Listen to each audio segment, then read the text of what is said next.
Hello, everybody. And welcome back to Call of the Golden Valley. Last Saturday, we went to this place, this town, Phillipton or something like that. Right outside, a place that has the nickname the Golden Valley. It has a different name, I forget what it is. It's called the Golden Valley because there are rumors that there is a treasure there. And we went to this place because our friend, Marissa, was supposed to meet us there, but she went missing, or like she didn't show up. And she's been living there for a while. She's like on it. She said that she was on like a student program for her college, but it turns out she was lying about that. She was actually kicked out of her college, and she was there trying to look for the treasure. And a lot of other people who were also looking for the treasure have gone missing too. So yeah, that's kind of a problem. But we've got bigger problems right now. We have to look for where the sheep station may have been. We need to find a map somewhere, and we have not been able to find that, and I have no clue where else to look. There are not that many people in town. We need to find someplace that looks like it could be the Shearer, which is not Trendy Cuts. Trendy Cuts is too far away. It can't be Trendy Cuts. Hey Splats, how's it going? College assigned her to be a lying liar who lies for treasure. I mean, I don't know if she's lying about the treasure. She's just didn't tell us. She omitted the treasure. Why can we examine all of these shopping carts?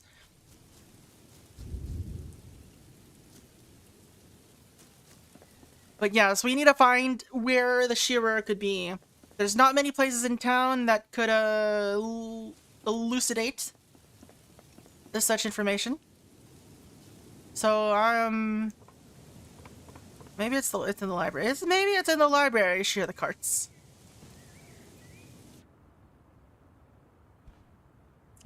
Maybe we did not search the library enough.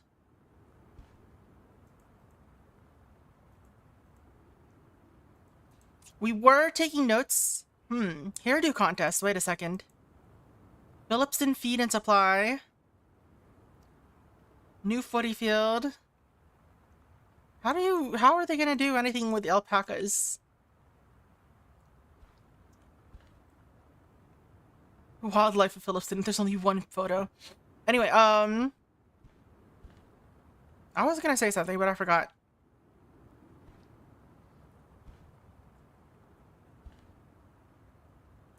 Is there anything on this map that we can use? Probably not.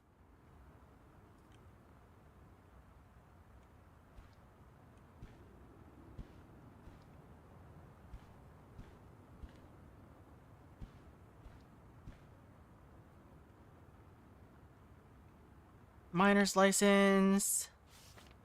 Old Bush songs. God, there's so much text here. Why are you telling me notes? We already took that note.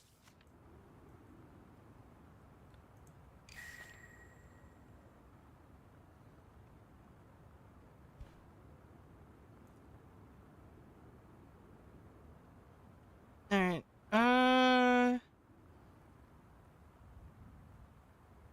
knowledgeable about history.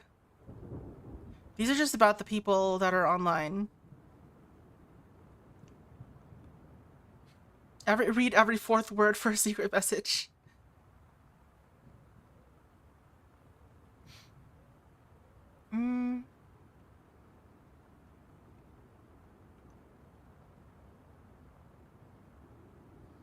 Alright, Dad. Hi, you've reached Marissa. Hey, it's Danielle again. Where are you? I don't really know why I'm calling. I guess I hope you'll pick up. I have so many questions. Did they really ask you to leave school? Where are you? Are you okay? Are you hiding from someone? Hiding from someone? Or something? She did tell us... Whatever it is, I'll help you. I'm here for you, Marissa.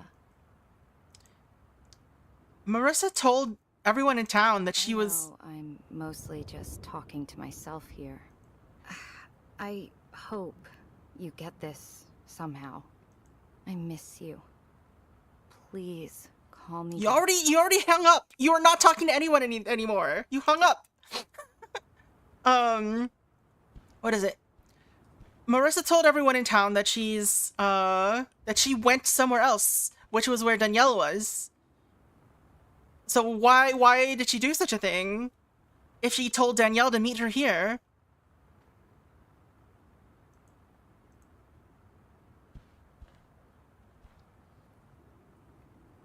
It's very confusing. Darren says there's a ghost in the valley. Ugh, I'm not surprised. Do you think there is one? Has Darren mentioned a ghost before? Darren mentioned a ghost before? Yes, he has. He'll spin stories to anyone who'll listen, especially tourists. I really wish he'd be more careful. Why? Half the tourists are too scared to even go for a bushwalk, and then the other half go home and spread Darren's ghost stories. I mean, I don't know where the feed and spy store is. We could go look for it. I'm not sure either is really what the town needs. Do you think there is one? No, I don't believe in ghosts. I should let you get back to work. Stop in any time. Alright. Let's visit the police, I guess.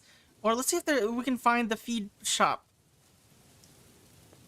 That's the bakehouse, that's DVDs, that's other bake shop.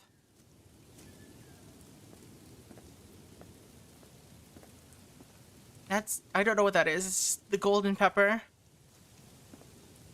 Do you believe in goats?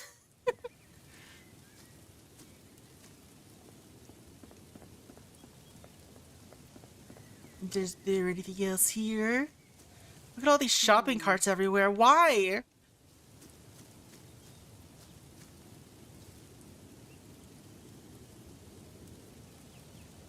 This is the only one you can examine, and that's just for the map.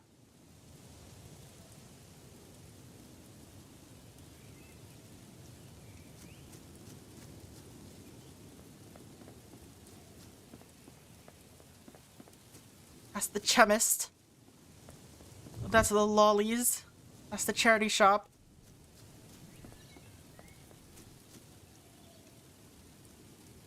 I cannot do anything with carts except hum at them. Yeah?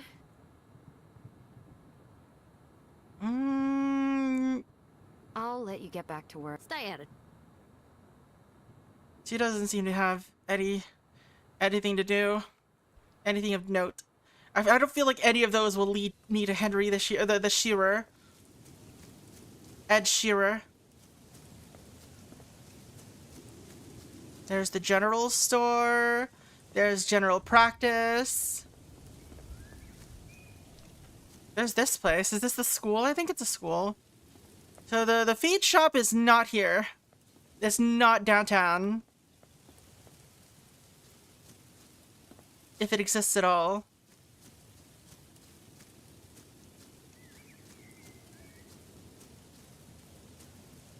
Maybe I have to search online. Maybe I have to go check the internet. Look for shearers.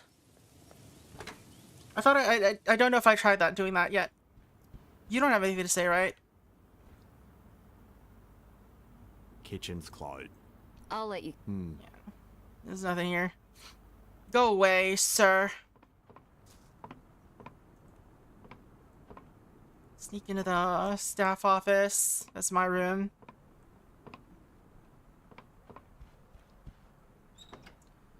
Whew. I'm not ready to go to bed yet.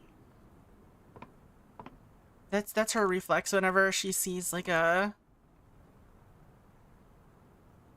Oh, this lamp is kind of floating a little bit here. Whenever she touches the bed, she's like, "Oh, I don't have to go to sleep yet." Alright, do we have anything in email? It does not seem like it. There's photos. This is our photos. This is what we sent.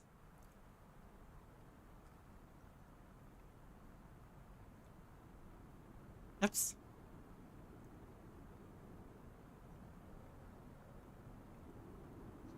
Alright. Can I type in anything?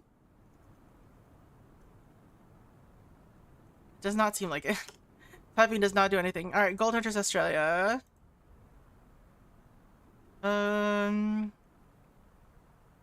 Travel diary.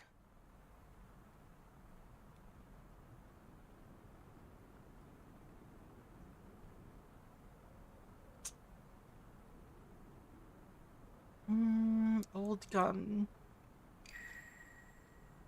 Does anyone know might be reference to the line 20 powder gold gum? That refers to the Eureka Nugget. How many sheep in a flock? The scrolling I feel like is worse than it used to be. I don't know why people use the default Unity scrolling values. Like, look at this is how much it scrolls when I do one tick. This is me scrolling like heck. Why do they use the default values? Do you not test the scroll wheel on the mouse? Maybe it's different on like different machines, but this is always it's consistently been like this for me. Scrolling scrolls such a tiny amount.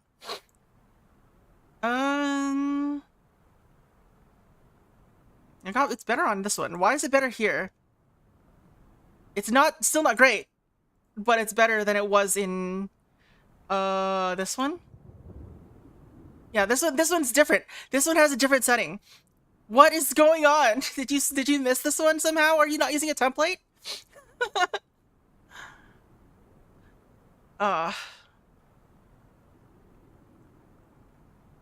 References to sun and moon. Solves. Alright.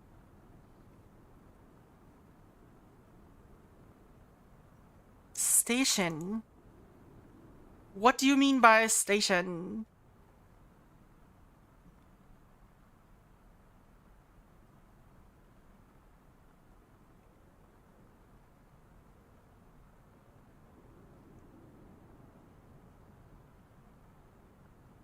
Alright. What's your name? Why can we not search for... What's his face?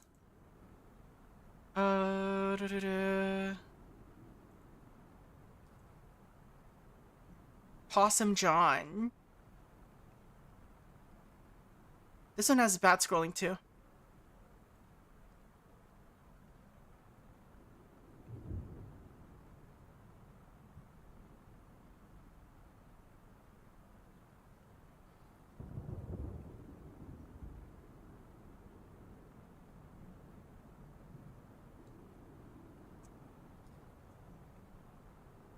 I just noticed this at the I bottom. should stay focused. You can't dig further in? I'm sad.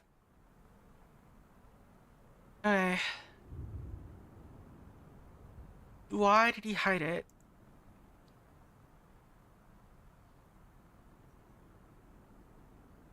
Do we remember his name? It was John something or other.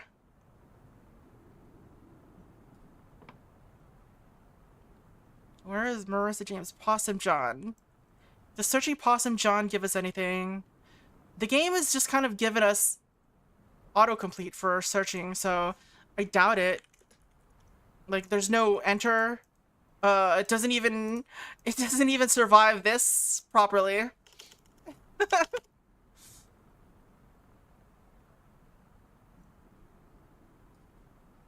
Marissa always did, I guess.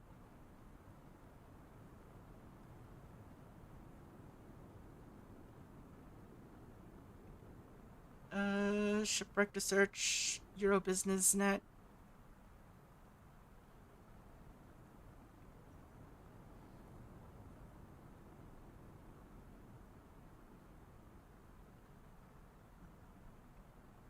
How many sheep are usually in a flock? It says Harry put down his shears, 50 sheep through a flock.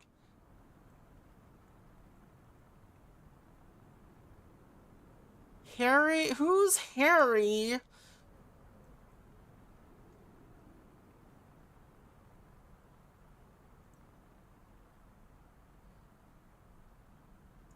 Was at a station a bit south. Where could this be?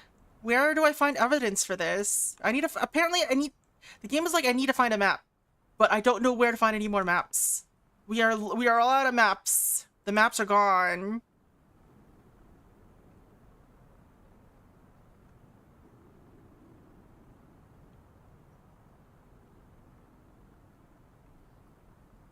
I can't even take a picture of this one, so...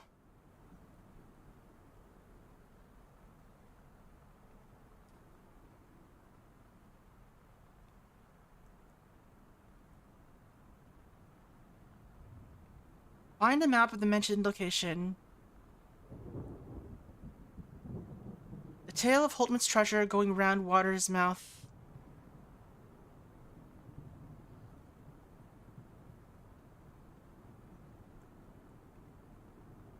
Alright, well, first of all...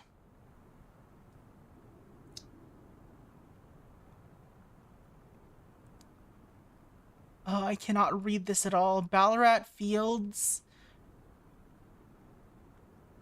Finished old gums. So that's there. That looks right. Emerged from the laundry when we were all asleep. There. That looks right.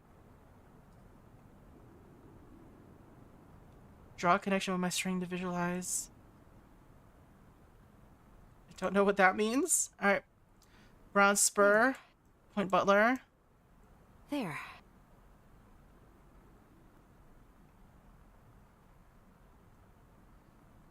Alright, this must be old gums then. There. But yeah, we need to find one more map, wherever that could be. Melbourne. There.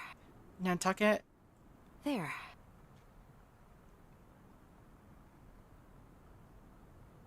Alright. Harry the Shearer was at a station a bit south.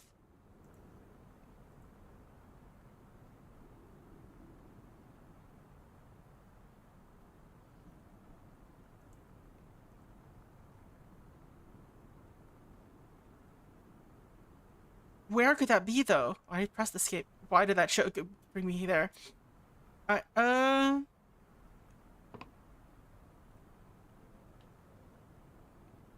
Where are maps? Show me maps!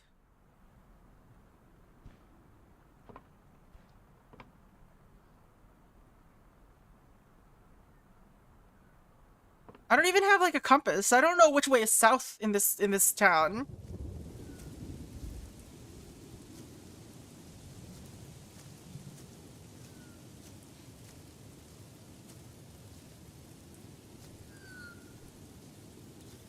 Maybe there's a compass somewhere that I've not seen, that I haven't seen. Maybe I could also probably call Dad, see if he has information. He's the help. I'm pretty sure he's the hint system. Games kind of have bad hit systems sometimes. Like they'll give too much or not enough. Like they'll tell you something you already know. And then you're just like, what? So what? Like, is there something here that tells me which way is north? Do you have a north side somewhere?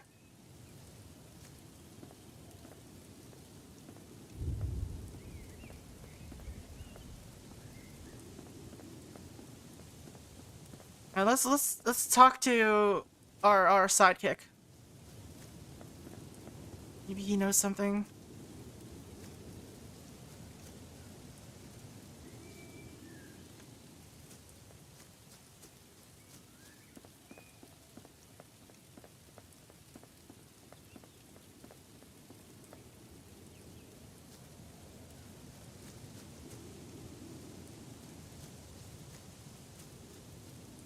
Don't understand the point of this house or this building.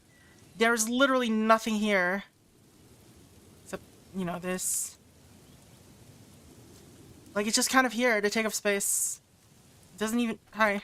It doesn't even have, like, anything examinable on it. It's just here.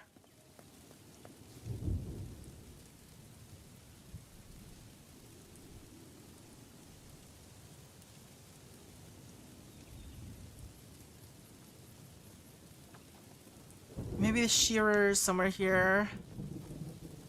Let's visit the cows.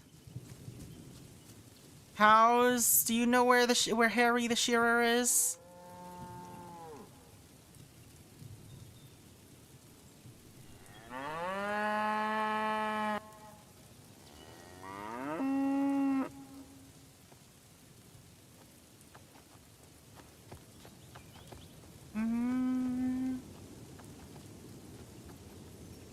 Interesting shadow going on over there.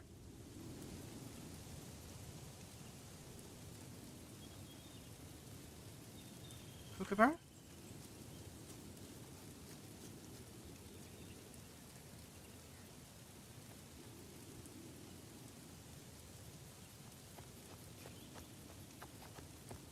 Guys, can you tell me anything about Harry the shearer? The case yet, Dazza? Not yet, Jazz. Not yet, Gaz. Well, so what can I...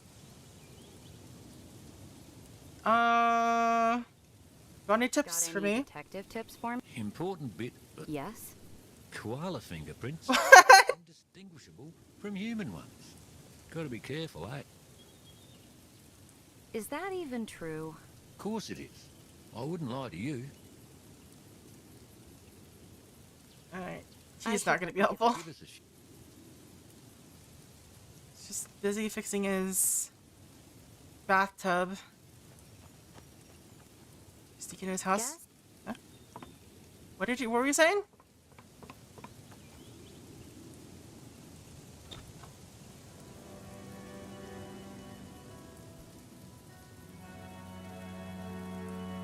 Any books here?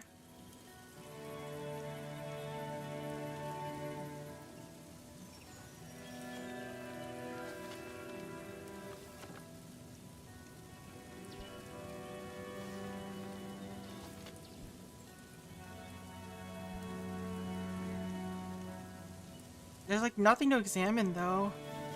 Well, just a bunch of letters. No one's bothered to clean this up. Ew.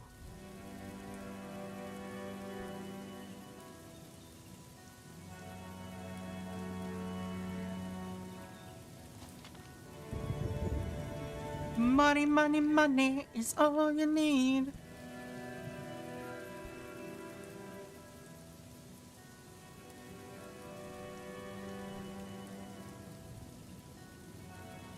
So it goes.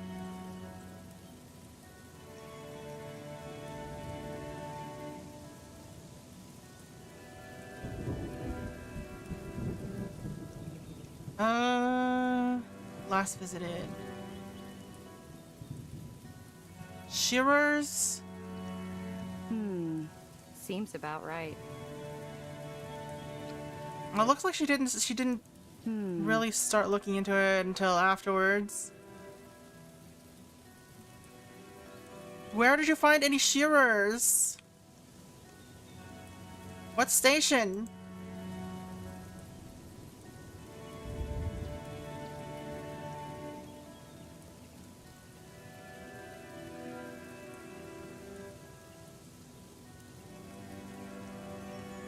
Ride pooling? I'm missing a map. Oh, I feel like I've looked everywhere. It's in town somewhere, right? It's not here in like in Gaz's place. I've just somehow managed to overlook it every time.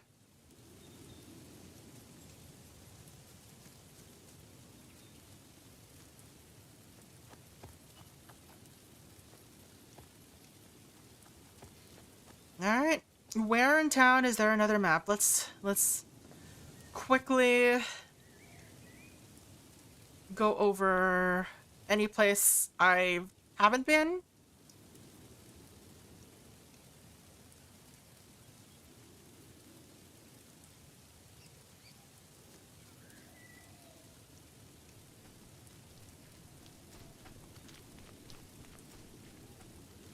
Oh, it's so muddy. So muddy. I should stay. Gonna have to clean. I'm gonna track all this mud into Darren's little I do have photos, right? Where's my photo book?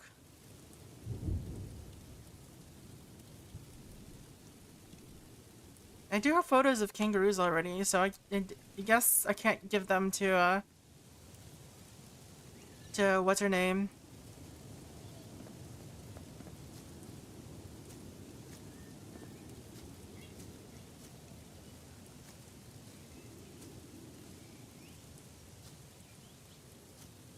Librarian girl. I spent that long trying to like remember her name. I don't remember her name. So we're Danielle. Our friend's name is Marissa. Ange is the one behind the counter at the police station. Clara. Was that her name? Was her name Clara? You like just spoke to her and I've already forgotten her name.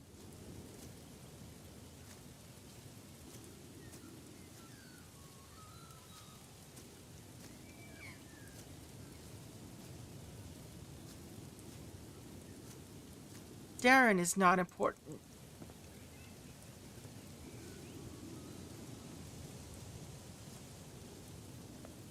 Why can I not go to the bathroom?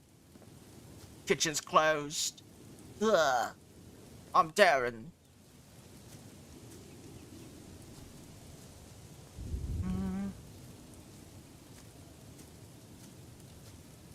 Alright, let's try to chase her out again.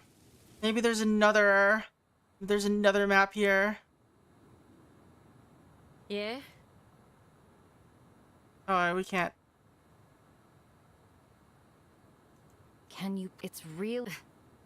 Alright, well, if it's behind there, we lost our chance to look at it again. What are all these blank pieces of paper everywhere?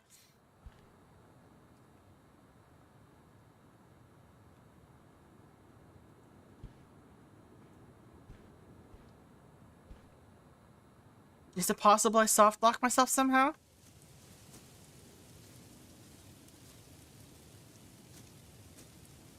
Is there like a point in the game where all the shopping carts just vanish and I can do other things?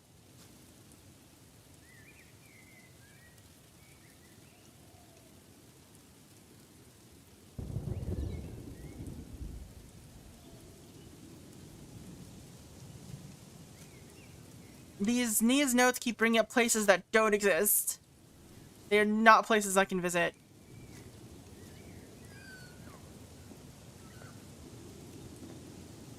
This is not Payne's Creek.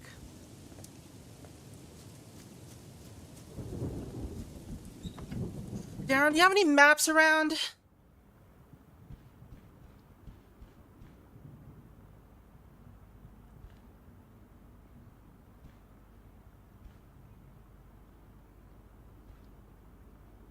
None of these look like maps. This one. That one's a map. It's in this weird corner that you can't freaking look at. Alright, we found it. The shearer was at a station a bit south. There we go. I'll add this to my deduction board. Alright, there we go. Leave. Okay. This is so mean. You cannot put your face in front of it. You have to, like, look at it from the side and be like, oh. Like, you can't even walk between there. Why would you put this table here? I'm so mad.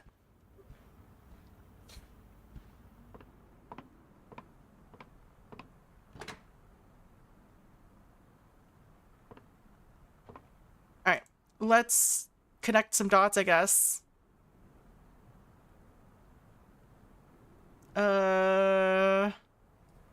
There's only one. What?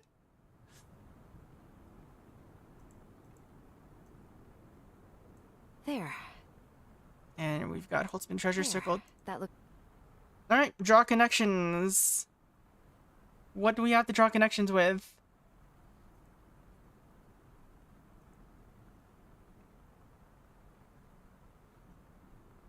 Alright.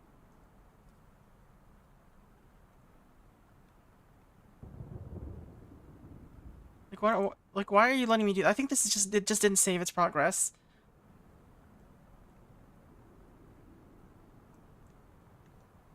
So what do we do now? Draw a connection with my string to visualize Marissa's theory. Wait, what?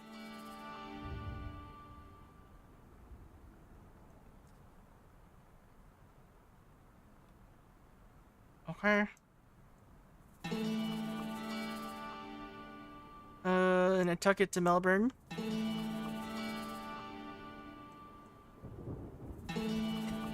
That string is tiny. Okay, So now that I have all the directions between the places Marissa thought were relevant, I'll place these end to end with numbers mentioned in the poem, see where that leads me. End to end with the numbers mentioned in the poem, Okay. and then see where that leads me. How do you know the scale? How do you know any scale? Hello?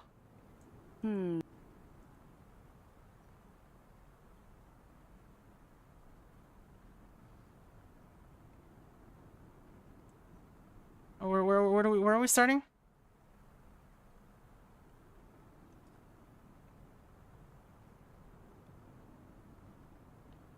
That's some weird zoom going on there. Alright, we start here. I can't examine it anymore.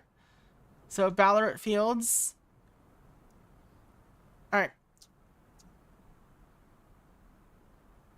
Start. Do I recognize that building? That's not right. No shit, it's not right.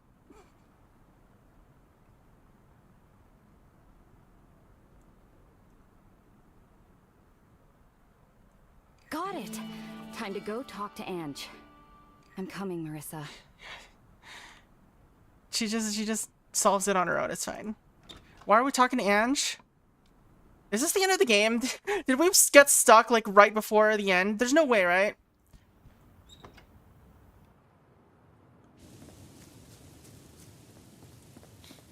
Because I didn't really have a plan if we happen to finish early.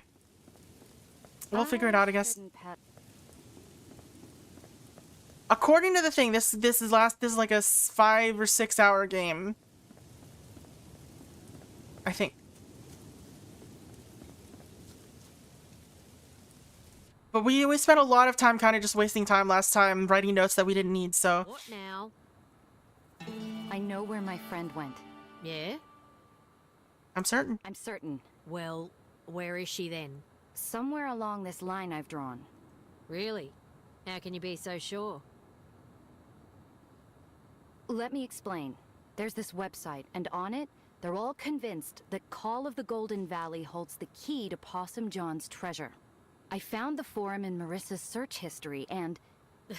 Do you realize how crazy you sound right now? Next, you're gonna be telling me that you've connected all the clues to the Well, she kinda did. mystery with string. Are ya? I don't care how crazy I sound. This is what happened, and my friend needs help. Now. There's no easy way for me to say this. She's dead. She's If gone. that is where your friend has gone, and she left town when you say she did, this would almost certainly be... It's like been like 3 days now, right? Which means that we'd be looking to bring back her body, not a rescue. How can you know? It's been close to freezing in the valley these past few nights. Not to mention the hail or gale force winds. The location you've identified on this map here is tougher to reach than it looks. I doubt she would That have depends been on how far along she got, together though. in that storm. You're not going to even try? Look, in a few days, once the wind dies down, we can send the helicopter crew out that way and see what's what.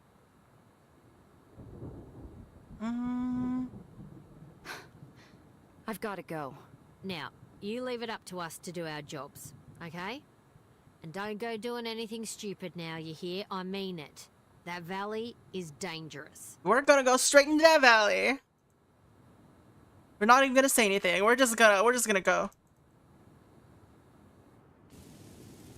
What am I... Okay, we interrupted the conversation by pressing tab. That should not be a thing. How's it going down there? Not particularly well. Oh no. What's happened? police won't help me. What did the police have to say?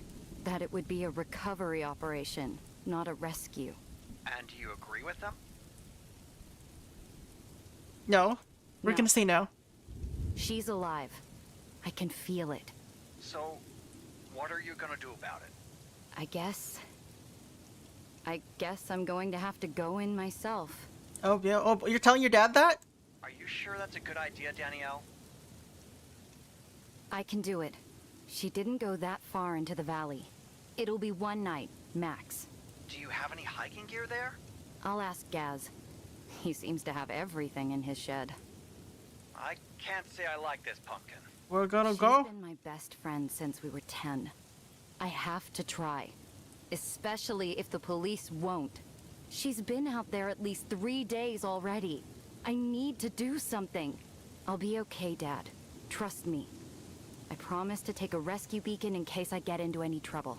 I guess you gotta do what you gotta do. But I'm glad we kept you in Scouts. Be careful, Danielle. I love you. And Mom can never know I knew about this, got it? Love you too, Dad. Alright, let's go to Gaz. We're not even gonna wait another night. We're just zooming in the rain. I don't know. This sounds like Endgame. This doesn't really seem like there's much else to do, right? Other than the Endgame stuff. I kind of expected this game would be longer. I don't know. Like, not Payne's Creek killing long, but, you know, longer. Gaz, are you still here? I assume it does get freezing Crack the at code. night. Well, there. You look like you just seen one of them ghosts Darren's always harping on about. You speak up, I can't hear you over the thunder. I need you to take me into the valley. Easy there, Dazza. It's nearly night. The wind and weather in that valley can get pretty intense real quick. Why are you needing to go there? I know where Marissa went. Have you told Ange? You know, we've got people to do this sort of thing. Well, she's not helping. Please, Gaz.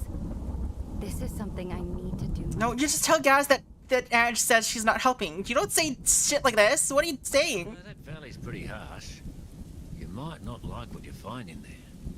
Are you sure you still want to go? I'm her last hope. I can't say I like this.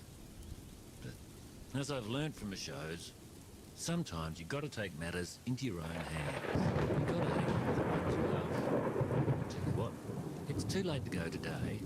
I'm holding firm on that. But first thing in the morning, I'll come and pick you up from Darren's.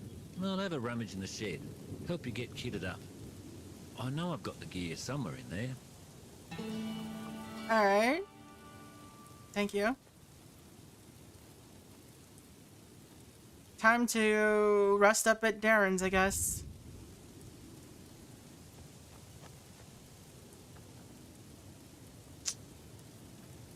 This walk is so long. They didn't need to make it that long. They could have just had the warper way closer. Why is it so long? Oh, okay, we teleported to daytime. Oh no, we just teleported to the room. Who'd have guessed Gaz could move, right? Gaz left his... Time to meet Gaz and go into the valley. Gaz left his bathtub. He decided it was time to move. You ever close your door? We're not gonna even talk to Darren. He's not gonna have anything to say. Kitchen's closed. Hey, Gaz. Dazza, over here.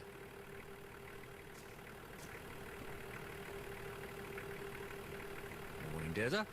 Looks like it's cleared up for you real nice. Are you ready? Nervous. I'm nervous. Well, look, a bit of nerves is probably healthy. But I won't let anything happen to you. Right, I took the liberty of plotting out the best way to get to where you say Marisa went. I've navigated you through some landmarks, so you can know if you're on the right track. When you get to the landmark, adjust your compass to the direction I've marked there and go in that direction. Okay. I've got you walking through little gullies in between the waypoints. so it shouldn't be too hard to stay on track. It's not the most direct route, but we can't have you go missing too. Are we supposed to be following her path so that we can, like, what if she stopped in the middle of the path? Why are we not following her path? Now, I've got to see with my own eyes that you know how to use a compass. Ready to try that? Ooh, ready. Ready. So, you see how on the map I've written what bearing to take? We're going to try that right here. So from where we're standing, the library's at about 225 degrees north. So first what you're going to do is rotate the ring on the compass to 225 degrees north. Here, try it yourself. Alright, rotate the ring to 225 degrees north. Oh, it just has a number. Why is clockwise backwards?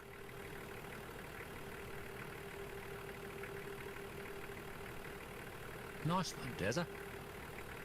Next, what you're going to do is rotate yourself so the little red part of the magnetic needle that points magnetic north lines up with that arrow on the ring base. I see. Hey, look at you. You're a natural. Wait, I'm not really sure. Okay. Like, obviously I understand, like, what the game's asking me to do. So, the reason it's backwards is because...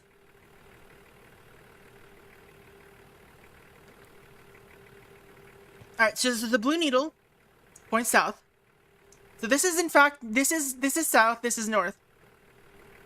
And when he says the library is 225 degrees north, which is the dumb way of saying southwest, but that's why you orient it backwards, or that's why it's you orient it backwards, anti-clockwise, counterclockwise, because you're aligning it. It's so backwards. Why is it so dumb? Now that you're pointed the right way, all you got to do is walk forward.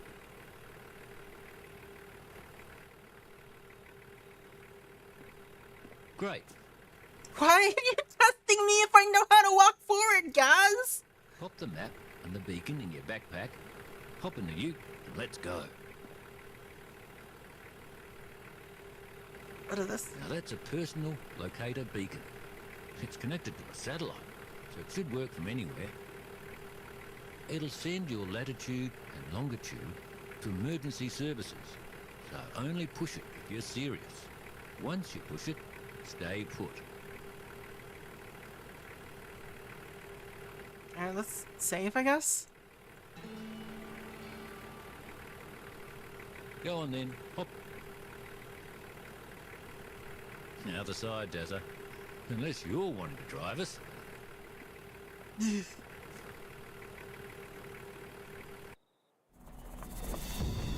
Alright. Do I even have a light? Do I even have food? What is happening?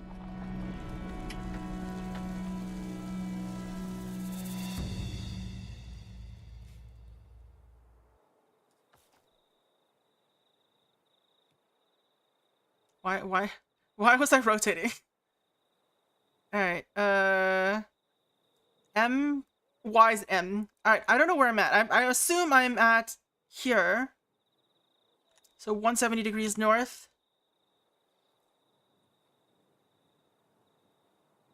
Is like just less than south.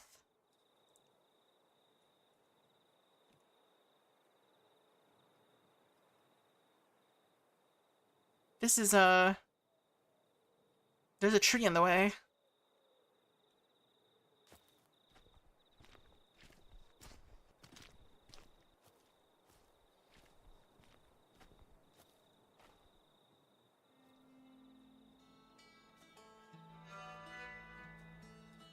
You know, that valley's pretty dark. You might not like what you find in there. Are you sure you still want to go? I'm her last hope. Why? Why is this? Why can I look around but only slightly? What is the sequence?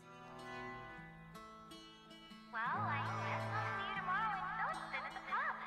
I'll be waiting for you when you get off the bus. There's something I have to show you. You'll never believe what I found. Okay, see you soon. I guess she was planning on getting back from the hike really fast. That was her plan, and she just didn't make it back.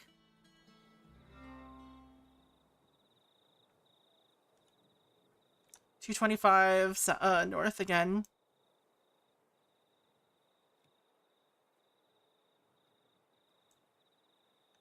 That is what it was, right? 225, yeah.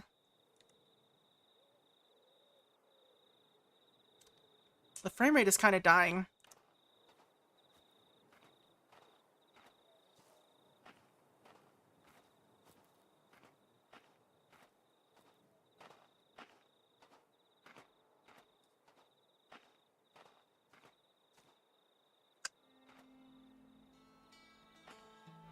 I think they just shoved me onto a huge terrain and kind of didn't optimize it that much. People underestimate the bush. Simple as that.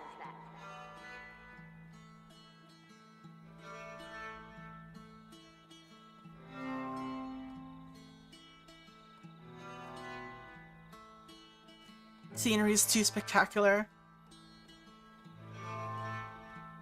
She's alive. I can feel it.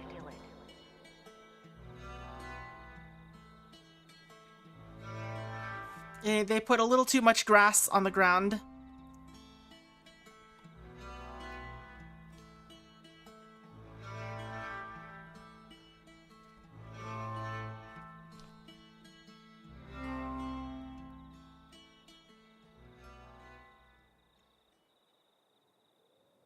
That's the house. Let's visit the house.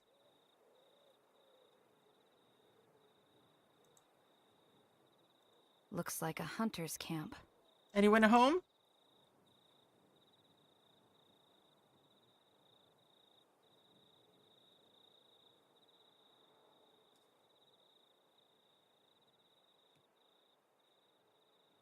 Alright, guess not.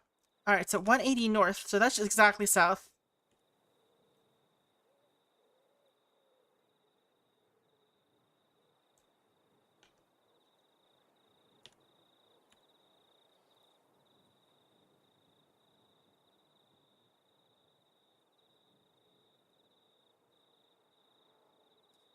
Just dodge the trees, it's fine. Hunter's a real scamp. Look up so that the frame rate doesn't drop. Wearing high vis to protect them from hunting that shouldn't be happening. And if it was an accidental shoot from a legal hunting outfit, they wouldn't exactly call it 000, would they?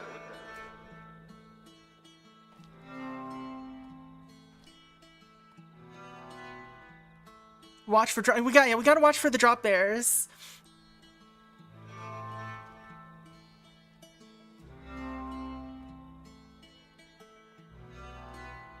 I'm not seeing any. Whatever it is, I'll help you. I'm here for you, Marissa. From voicemail?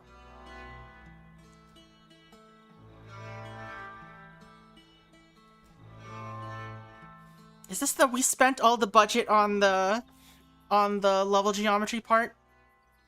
So we didn't have any left for other things. 50 north. Well, let's examine this place a little.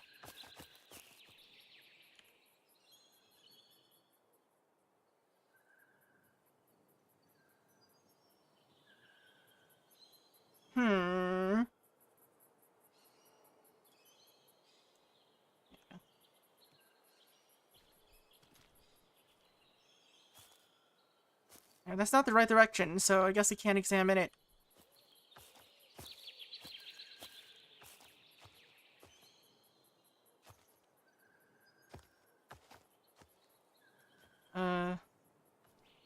Maybe we do have to go through the mine.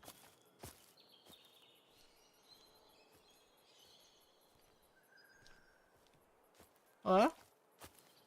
Maybe I walked too far forward.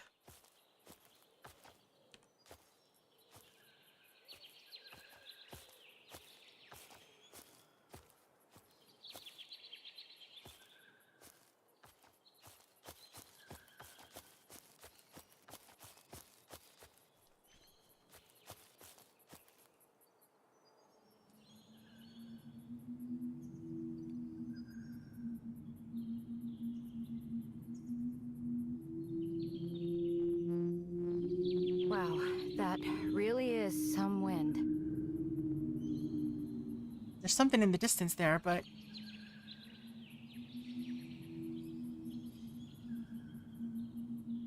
Are we supposed to go through here? I suppose we must have, because we're here now.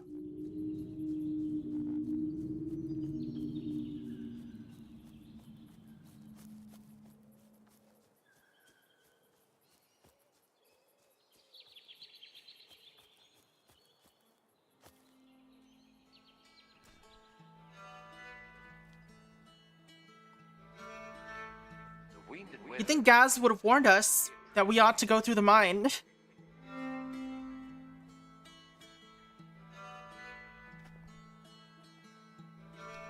Like, that looked like a landmark, not a you must pass through.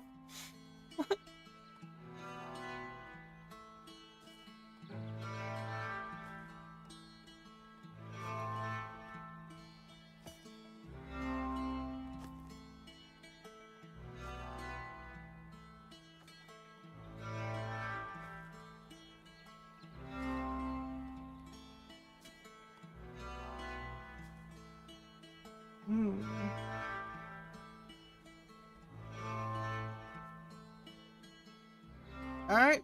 Oh, frame rate's getting worse and worse. That's the true call of the Golden Valley. Alright. 20 degrees north from the bridge, I guess. Huh?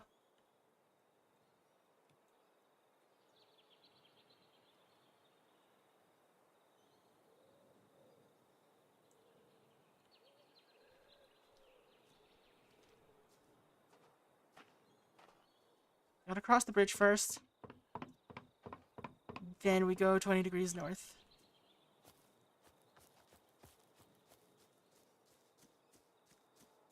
This doesn't... Let me check the map in my direction again. I need to make sure I'm navigating... Yeah, that's 20 degrees north! What do you mean, girl?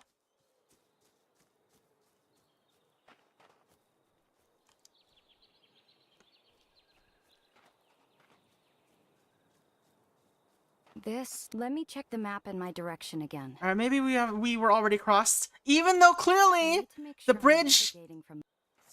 Whatever. Maybe go from here?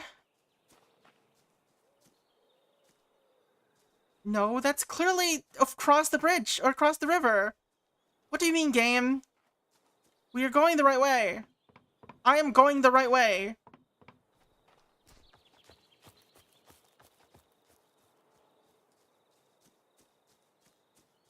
This doesn't feel like the right way. Let me check the map. I need to make sure... Whoa, this is pretty creepy. What is happening?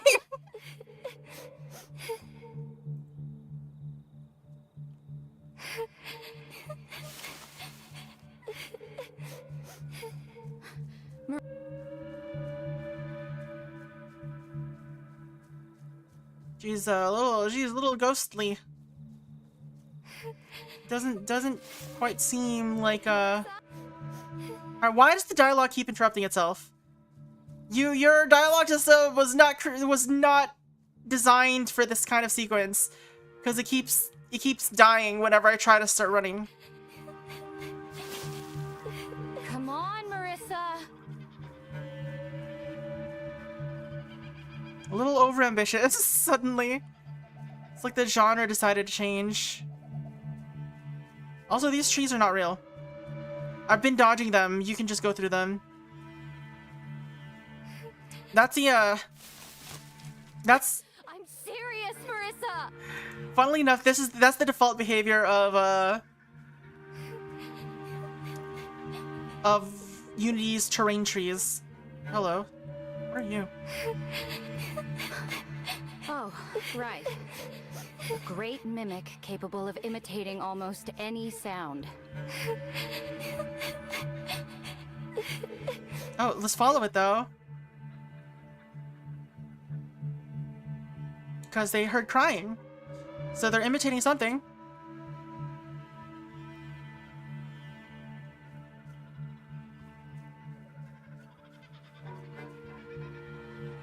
There's a bag. A backpack.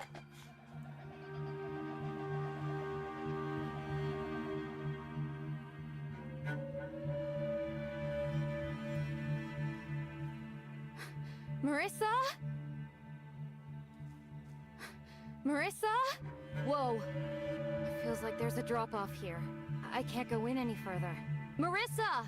Can you hear me? No, no graphics anymore.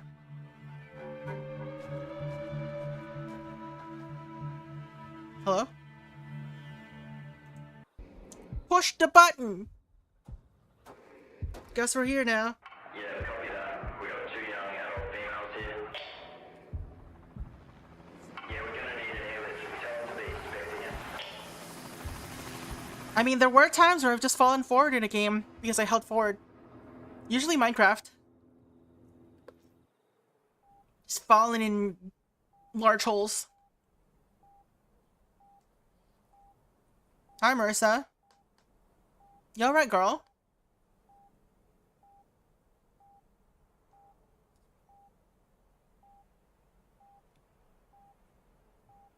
I guess we did hit the end game.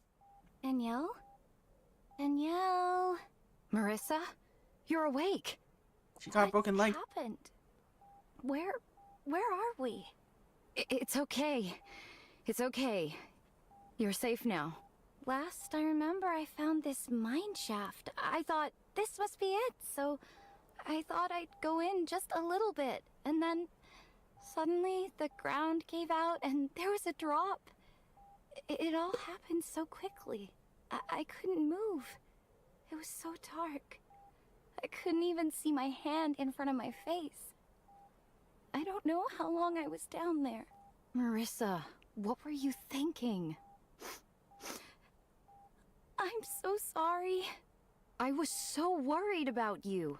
Ange told me she thought you would be dead. Did you believe her? No. I just had a feeling you were still out there somewhere. I know. You found me. Thank you. Of course. I will always be there for you. Yay. I guess that's the end of the game. And I need to find something else to do for the rest of the stream. 2 weeks later. Are you sure I can't talk you into coming back home with me? Somehow you pictured her different? Well, she has photos everywhere that don't look like her. No reason since last night? I'd really feel better if you did. And I know your mom would want you home too. I know. I think I need to stay As in her mouth would move? for a little while. Did anyone now. else's mouths move? I don't think so. Grown on me, you know? And Gaz is happy Maybe, for me did to they? stay with him until my ankle heals. So then I can get back to helping him with the animals. To be honest, I think he likes the company. I do too. And I like being around healthy animals for a change. What happened to the voice?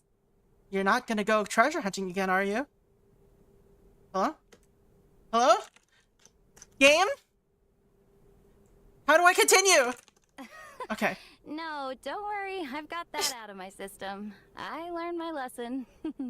Although, Gaz does want to team up to find the rest of the missing hikers. The same way you found me. Of course he does. Well, I have to say, his detective methods worked. All that TV paid off. When do you think you'll come home? Hard to say. Maybe I'll keep exploring. I think I just need more time. I understand. I'll miss you. I'll miss you too. She's gonna die. She Okay, this is me. could not even survive her first encounter, or her first attempt to go out alone. Last chance to come with me? Bye, Danielle. That's the last time they ever spoke. Marissa died the next day, falling into the same hole she did the first time.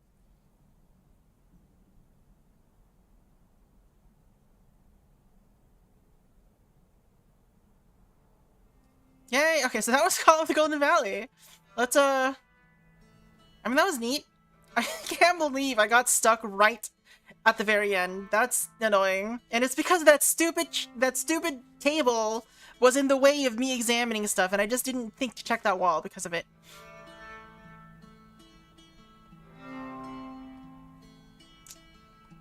But yeah. Oh, Danielle and Marissa were voiced by the same person. Clara and Ange were also voiced by the same person. Darren had his own voice actor. Darren and his bad furniture, right? But yeah, I kind of enjoyed it. I think it was a little... I think the game kind of led you a little too much. I didn't really feel like I was solving anything. It felt more like I was just...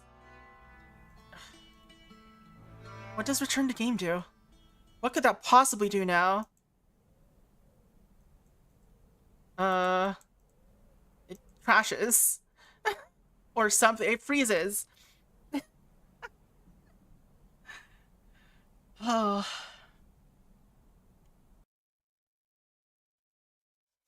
Alright, let's figure out what to do. I have games installed, I think. Somewhere. Something we haven't played yet. I haven't downloaded it yet, but there's a sequel to Lily's Little Video Shop. Lily's Little Barnyard. I was planning on playing that eventually, but like I said, it's not installed yet. So we'll have to find something else. Something I also have installed. We could play Arctic Eggs. How long is Arctic Eggs again? Oh, we should play something more similar. Game roulette? No, we're not playing something random.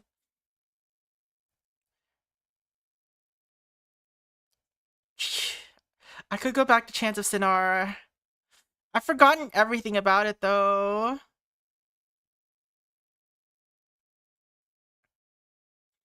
I could try Terraria for the first time. I want to just do something that isn't, like... I don't know.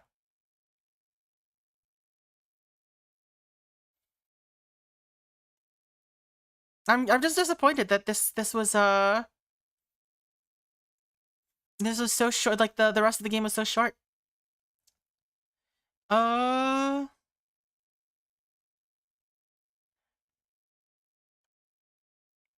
Tragedy at Deer Creek. I don't think I can still play this. It's a demo from a long time ago.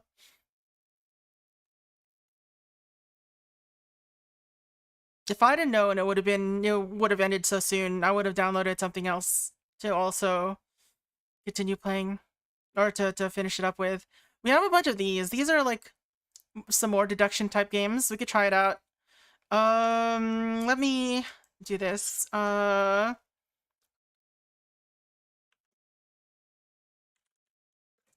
Let's see. Now playing XXX. Alright, okay. Question mark, question mark, question mark. Because, we finished Golden Valley too fast.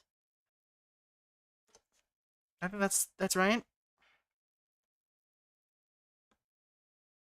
Is that? Yes, okay. And then... So we're gonna be playing, I guess... Which one should we try? Rivals, Riley and Rochelle, or Conspiracy? They're all, like, kind of, like, deduction type games.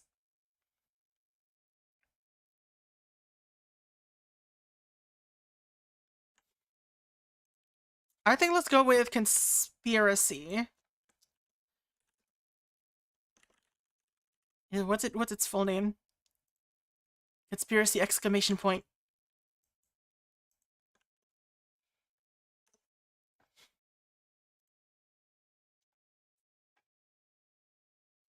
And I guess games and demos.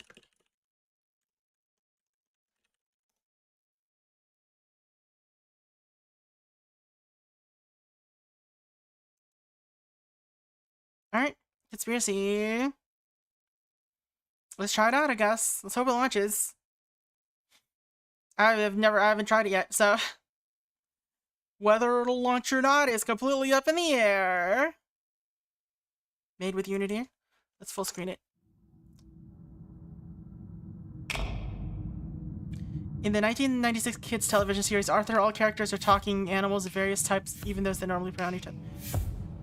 This is music. Oh, you got interrupted by me hitting a new game. November 18th, 2020. I'm John Simon, welcome to Inside America.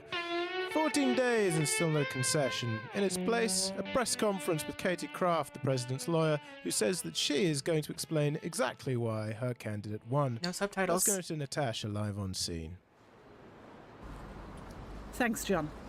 A peculiar scene here, outside of all places, the Langham Bar and Grill on the outskirts of Chicago, not to be confused with the much loftier Langham Hotel downtown. We were preparing to hear the president's lawyer speak. However, I have just been informed that she appears to have not switched off our radio mic backstage, so we're just listening in. Okay, notes. 4 agents, Ulysses, 5G. Okay, Cindy, could you come here, please? Yes, miss, how can I help? Cindy, do you remember where my chart is? My chart? The one with all the pictures? Is it still backstage? Yes, miss, it is. Huh. I'm gonna go and look at it one more time and get my head straight. Keep them guessing. I'm gonna give them something that will blow. Yeah, the CC is only connected to my microphone. Conspiracy.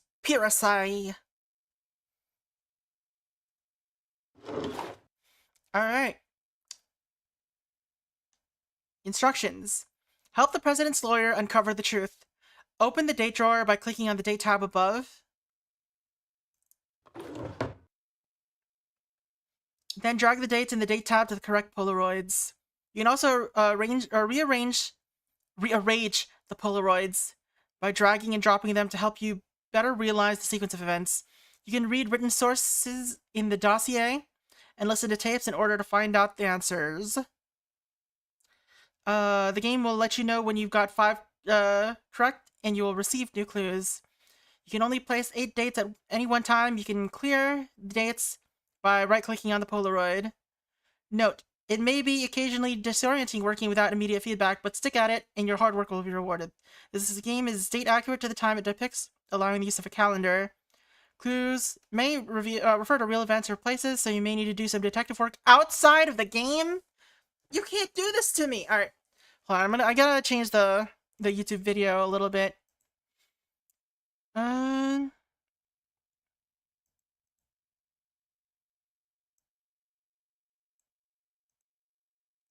Yeah, it's fine. Well, I'll leave it for afterwards. People can be confused about it not being Golden Valley anymore.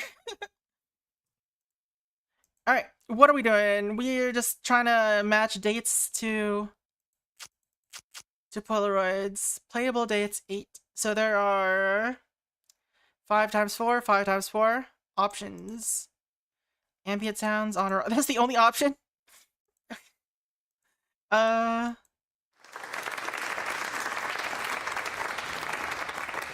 Chapter 1.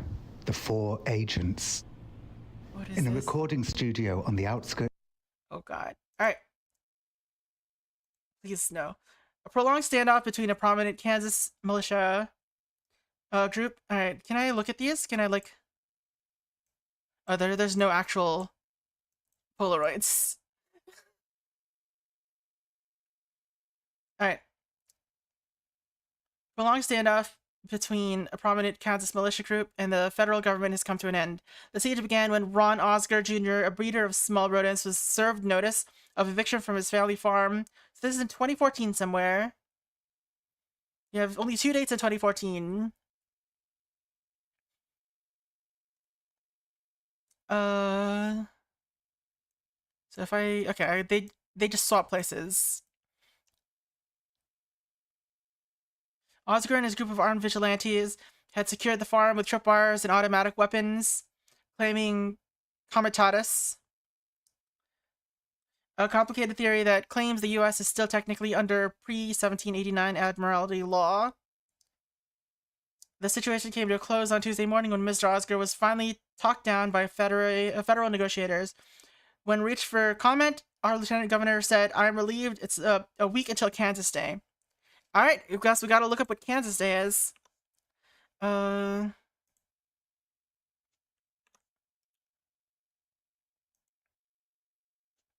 Kansas Day.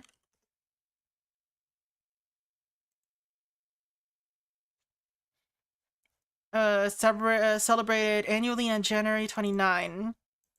So a week from Kansas Day is January. Still.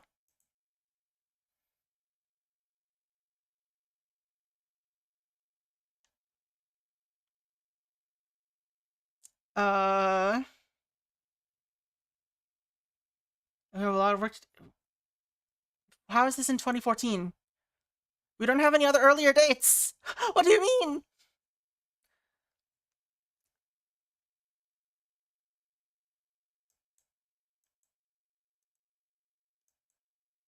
Field report posted online December 12th. Crystal Springs Field Office, Nevada. Inconclusive data sets 1, 3, 4 find little effects of substance procured from colleagues at Groom Lake. Why is this so small? Could you have made it any bigger?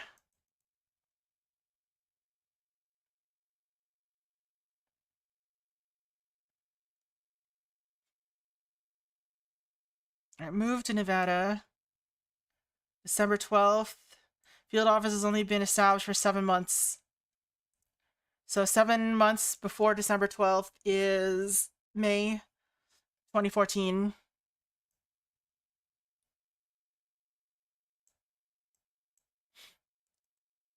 I think is what that's getting at.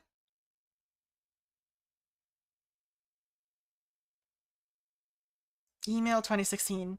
Discarded hard drive posted on Reddit. Hi Mark, it was good to meet you and the team today.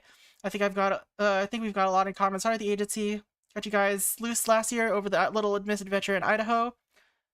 A lot of dead poultry. Idaho.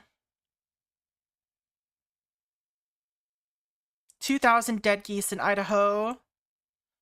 A year ago.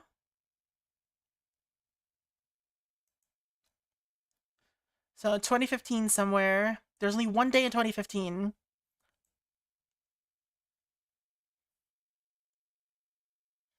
I agree the wheels of democracy are starting to shake. The last thing that people need is the ability to— oh, wait. Geese do count as poultry. But this hard drive was discarded, so is it possible that it's from an earlier date?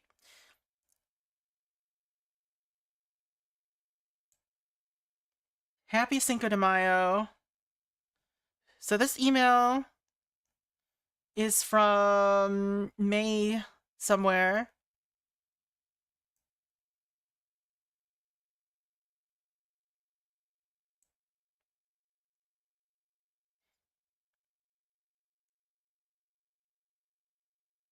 Team meets Alan Rosen.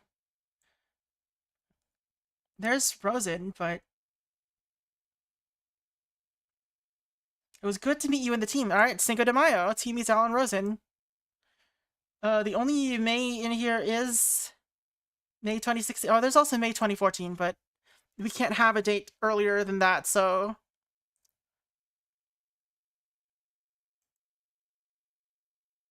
Do we have, like, music? We're not gonna scrub this audio. Alright. Let me find some music to play this too. Stream audio, YouTube. What should we look for?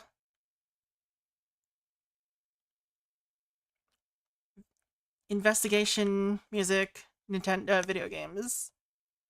What investigation music should we have? Let me. I think it's muted right now, so I have to turn this back on. All right.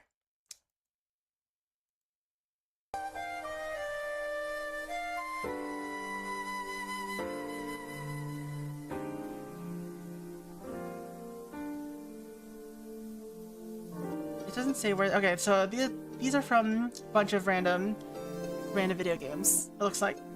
So let's go. Let's turn it down a little bit more.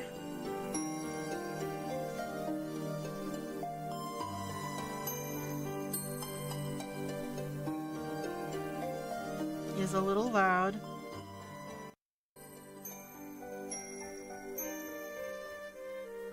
Alright.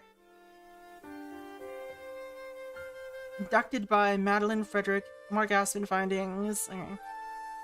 Crystal Springs Field Office, Nevada.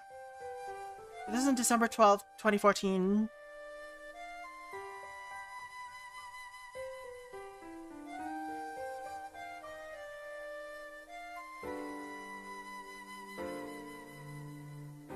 Disappears server of Money Mattresses. Team meets Alan Rosen. Moved to Nevada. Winter tells all. CMA founded. What is the CMA?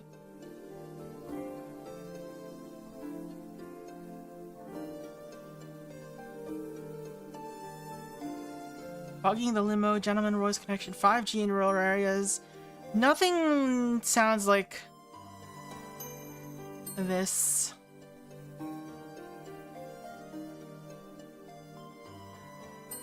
'25 showed alarming results in amphibians, including increased aggression and homosexual behavior. Gay frogs. We'll need to look into this further. Introduction of psychoactive elements through fluid intake.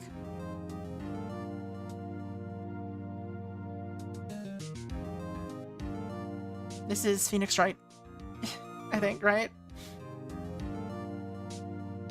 Is it?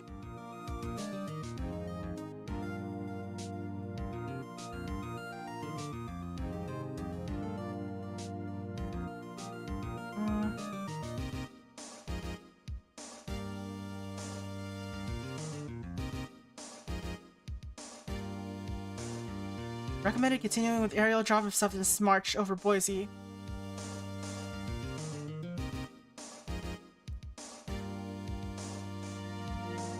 Anything sound like Boise here?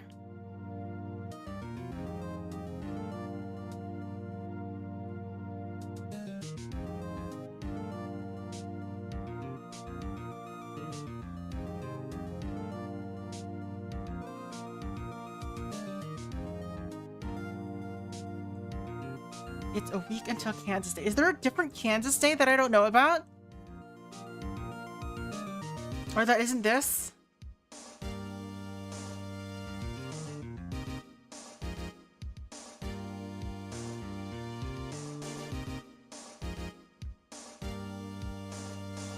Why is everything purple? I've not clicked any of these links. What are you doing?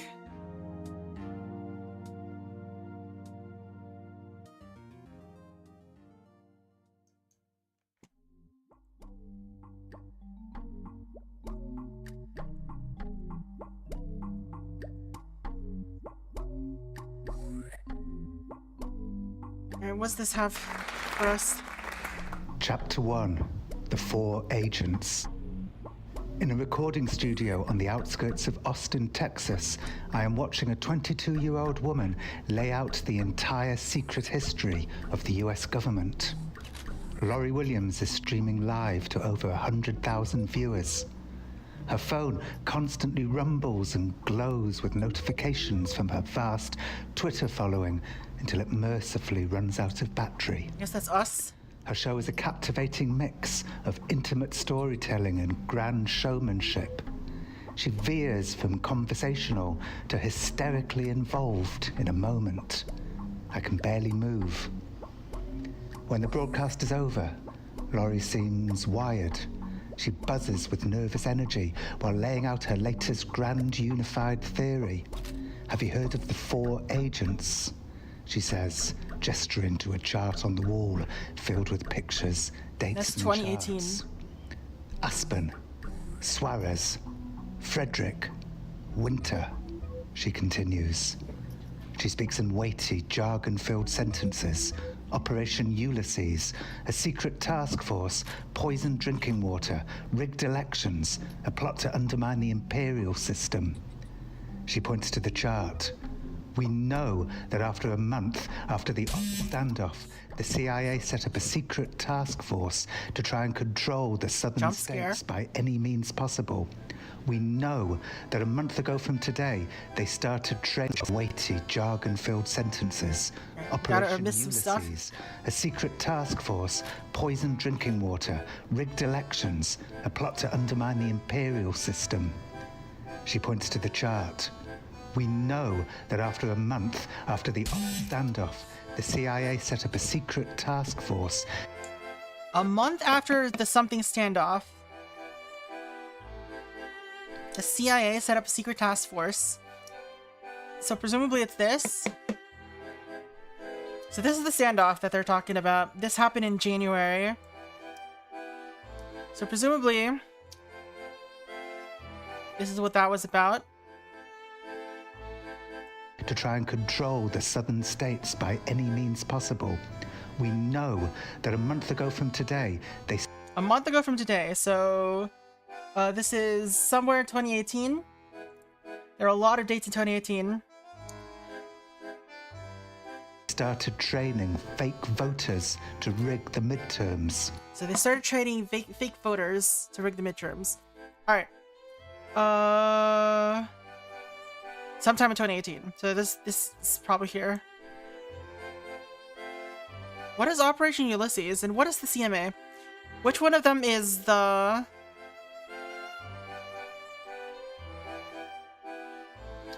One of them is the one that was created when... Let's put both of them here. Oh no, you can only have one. Alright. That's fine. Much of it goes by too fast to understand. My head begins to swim with all the connections. I panic and blurt out loudly, "Can we please stop for a second?" She looks up, like a runner on the finish line, surprised to find the race hasn't started yet. What I'm trying to say is, most major events that have happened these past 5 years can be explained by this, the 4 agents. This is a conspiracy the likes of which we have never seen before. It has changed everything about the country we love. And you know what? It's only just begun. I saw some did he say like chapter 4 or something like that at the beginning? Who's clapping?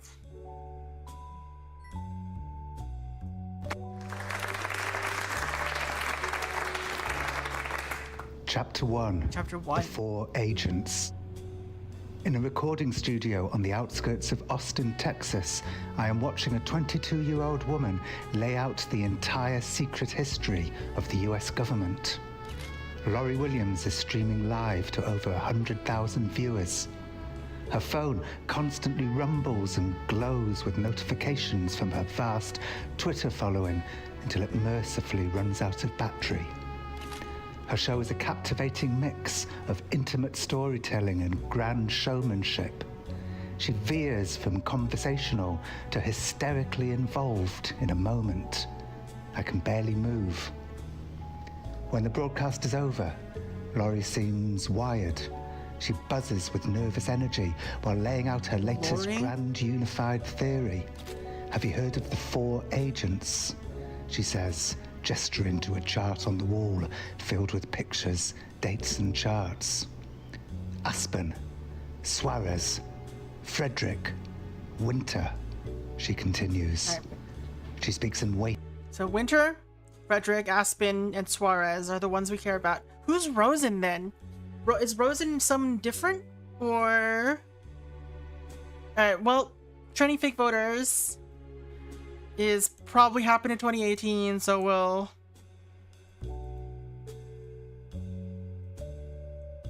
do some of that. Oh.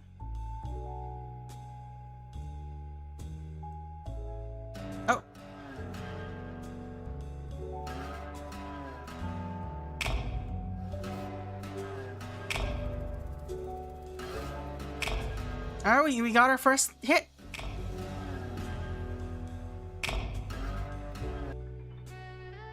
Alright, let's organize this a little bit. So I don't know, I still don't know what the CMA is. We got more stuff to look at. Alright.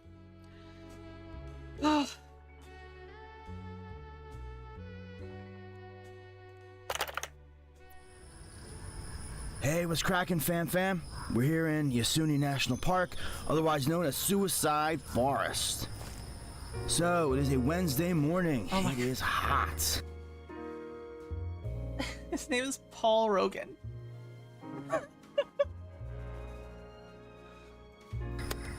It is Taylor Swift's birthday. I did not know that. Happy birthday, Taylor, if you're listening. Now, maybe you want to come up and have some drinks, slide into my DMs, you know, get cozy, and... Oh my God. Oh my God. Whoa, this dude's just lying out on the ground. Hey, let's go through his pockets. Whoa, bros, I think this guy is like a businessman. Got the suit, dark glasses, but he's like totally ripped. Hey, do you think this is like a secret agent or something? Probably Suarez. Oh shit, guards. We better go. Later, fam. Alright. 4 agents. Hey, what's cracking, fam? The 4 agents comprise an elite task force working to control the southern states by any means necessary. This includes chemicals, poisoning the population, election meddling, as well as assisting Deep State in its plans. Mark Aspen, Madeline Frederick, Eduardo Suarez, the Muscle, always wears a perfectly tailored suit. Ron Winter, Hacker, Cowardly, Numbers Man, Pliable to Aspen. I wonder, would they use the real day that Logan Paul, or whatever his name is, went to the Suicide Forest?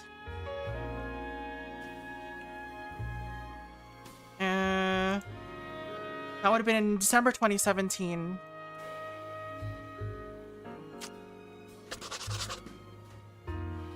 If that's what they're riffing on, that would be the date. Alright, they're rumored to have Ron Winter, Cowardly Numbers Man, Pliable to Aspen, can penetrate any system in the world. Private note. Investigation into Mattresses R Us. Mattresses was here somewhere. Putting money into mattresses. 2018. I've taken a look at Mattress R Us. I know you want to keep an eye on the competition, so here's what I got. It seems they all sprang up a year ago in January. Funded by some shady types. Couldn't get any names that traced to something real. There's 15 stores in the downtown Chicago area alone. So this is 2018, so it would have been January 2017.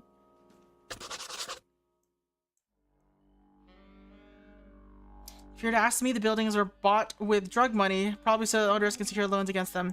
It's a cleaning operation, plain and simple. I wouldn't be surprised if they all burned down a year from now. Just keep selling the beds, everything will be fine. I want to post my fuller investigation online in a few places. See if we can get some eyeballs on it best. Internal memo leaked. Ecuadorian Embassy, London, November. No date. Buenos dias. The opposition leader has gone to our biggest paper with his plot allegations.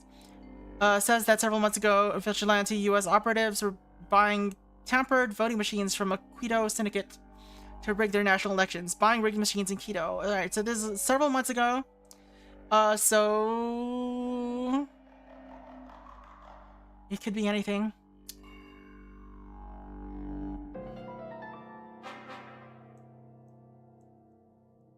Saturday the 18th.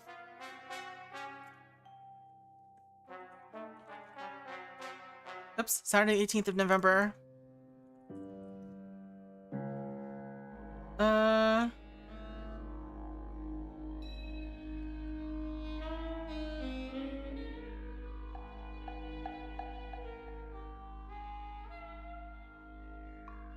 It's 2017. So November 2017 was a Saturday. On the 18th. So a few months ago from that, it would have to be July. Oh.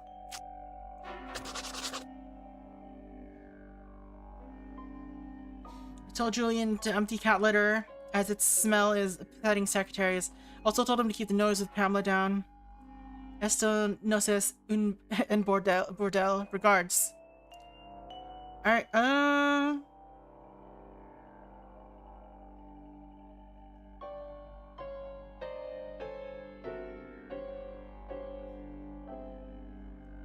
let's listen to this, I guess. Hi, I'm Phoebe. This week on South of the Border, Roy, the gentleman smuggler, has arranged to pick up and transport 1,000 pounds of marijuana when he receives an offer from a stranger. Here's Roy. So, a couple years back, I was in a bar in San Antone watching the Cowboys hammer the Bears up on the screen when this guy approaches me. Straight away, I knew he was a Fed. DEA, FBI. CIA? Well, now I think about it, it wasn't so clear. He comes over to me, we get talking. He's asking about maybe getting involved in a little something down the coast. Now, I know this guy can't be for real because he's so tiny, looks like he got a pen up his ass. Think he was a Cowboys fan? I don't know. Listen, slowly he's bringing me around. There's people they want in on the buy. They've got guys who can move it, use it to fund more operations. And he brings out this big, heavy suitcase. Now I figure, Roy, you can either wriggle your way out of this, or you can take the money and maybe get out the game 2-3 years early. So I asked him, how's he gonna launder it all? And he said they had a significant number of properties in the Midwest they could push it through. And yeah, they came in, and it went great. Everyone made a lot of money, and I thought it was over. Of course, 3 months later, I get popped for a DUI with 50 pounds of meth in the trunk. Hey, yeah, I'm still getting paid for this, right? Times being what they are.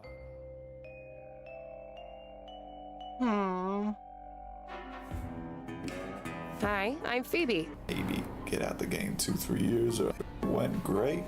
Everyone made a lot of money, and I thought it was over. Of course, 3 months later, I get popped for a DUI with 50 pounds of meth in the trunk. Okay. Let's see. So he says that this was a couple years ago. San Antone, watching the Cowboys. Receives an offer from a stranger. Here's Roy. So, a couple years back, I was in a bar in San So this happened in 2018. So a couple years ago would have to be 2016. Antone, watching the Cowboys hammer the Bears up on the screen when this guy approaches me. Straight away, I knew he would. And he brings out this big, heavy suitcase. Now I figure, Roy, you can either wriggle your way out of this, or you can take the money and maybe. Think he was a Cowboys fan? I don't know. Listen, slowly he's bringing me around. There's people that. Hi, I'm Phoebe. Is that what he said? On South of Cowboys versus Bears? Roy, the gentleman smuggler, has arranged to pick up and transport 1,000 pounds of marijuana when he receives an offer from a stranger. Here's Roy. So, a couple years back, I was in a bar in San Antone watching the Cowboys hammer the Bears up on the screen when Yes. Cowboys versus Bears 2016. September.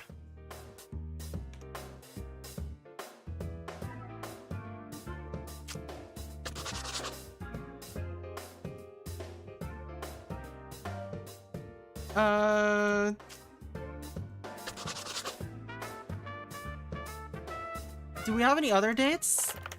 Anything that could lead to other dates? slowly he's bringing me around.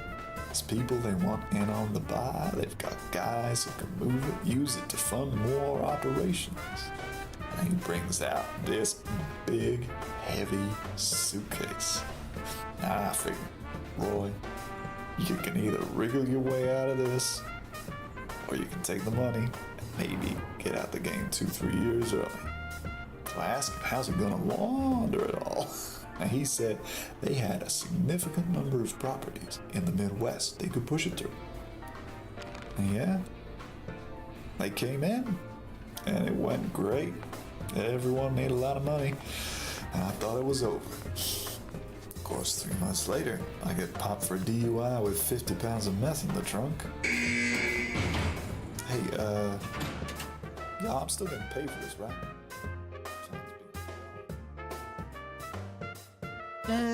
Maybe task force. Hi, I'm Phoebe.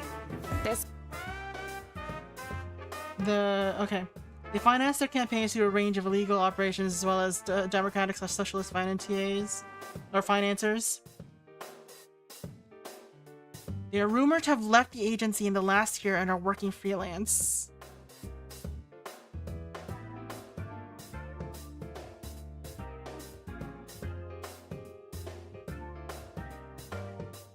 Game day?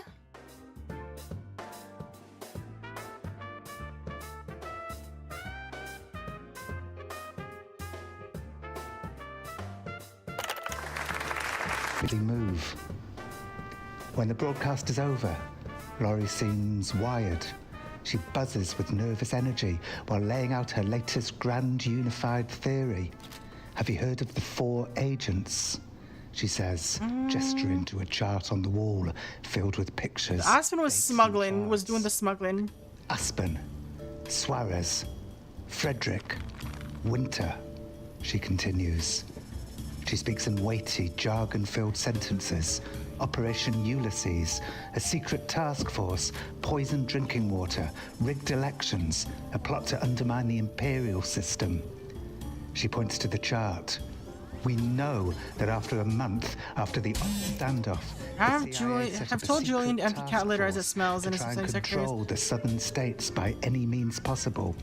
We know that a month ago from today, they started training fake voters to rig the midterms. Much of it goes by too fast to understand. My head begins to swim with all the connections. I panic and blurt out loudly, "Can we please stop for a second?" She looks up, like a runner on the finish line, surprised to find the race hasn't started yet.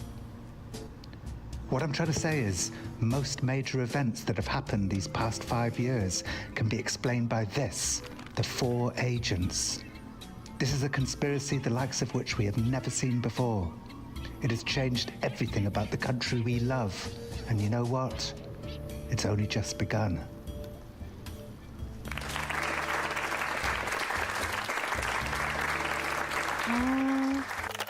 Maybe there's something else in here. Hey, what's cracking, fam? We're here in Yasuni National Park, otherwise known as Suicide Forest. So, it is a Wednesday morning. It is hot. It is Taylor Swift's birthday. I did not know that. Happy birthday, Taylor, if you're listening. Now, maybe you want to come up, have some drinks, slide into my DMs, you know, get cozy, and... Oh my God. Oh my God. Whoa, this dude's just lying out on the ground. Hey, let's go through his pockets. Whoa, bros, I think this guy... Alright, we got Aspen attends Bohemian Grove.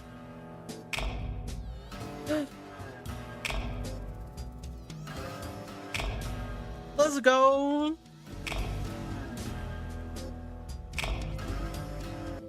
Yeah, I was while I was playing, I was reading this. It was like a few of my Bilderberg acquaintances are gathering for a little rustic get together in a couple of months, and I was like, okay, that's got to be it. And then he said it was Cinco de Mayo, so just tried another the next date in 2016. That was after May. All right. So let's reorganize some of this. July 2016. Are we missing any dates up there? No, we are not. So September 2016, January 2017, July 2017. All right, so we've got something here still. And there you go. All right. We got, let's read this first. Doug Kempner, congressman for Georgia, 9th, died Monday. 9:30 a.m. in a car crash on Interstate 75 after apparently losing control of his vehicles and swerving across traffic into a concrete bridge pillar, said witnesses. The county coroner has not yet ruled out foul play and is closely examining whether there was any tampering with the congressman's car.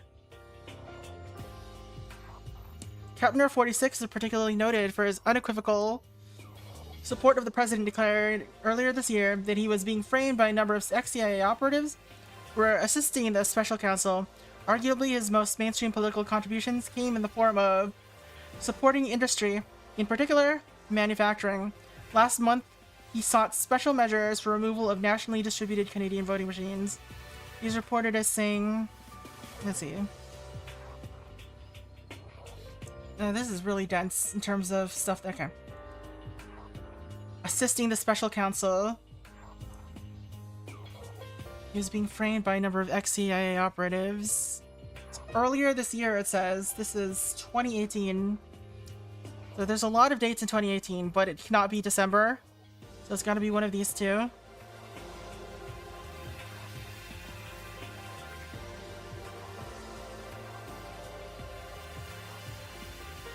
He died Monday.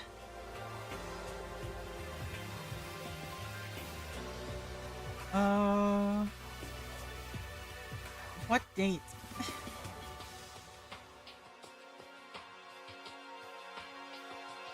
He died Monday in 2018 somewhere. I mean, he must have died. So there's only one good date for this to be, right? You don't say earlier this year in February, so it must have been 2018, or it must have been December. Forms post 2019. Cyclops moderator. W was right. It's been 20 months since he revealed himself, and it's all come true. So Winter Tells All is 20 months ago. 2019, 20 months ago from 2019 has to be sometime in 2017. There's only one date left in 2017. I mean, I guess theoretically, if this forum post was in December, or like late 2019, it could still be in 2018. Earlier this hour, you solved some clues. What do you mean? What do I mean? What do you mean by that?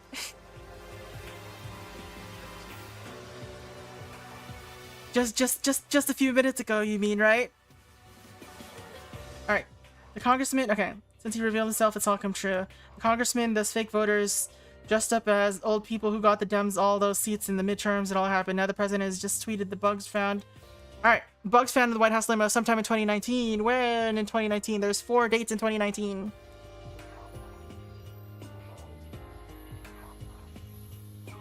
Cyclops, things are indeed coming to a head. We know that Aspen and Frederick went up to Canada to set up a fake company for voting machines. They also created some disruptive operations, including the CMA. I've set up a DDoS attack to take down the CMA's website. Fuck Canada, fuck the metric system. We've got to shut out all the lies, all dissenting voices. What? There seems they used Washington power blackout to sneak in and check. Okay.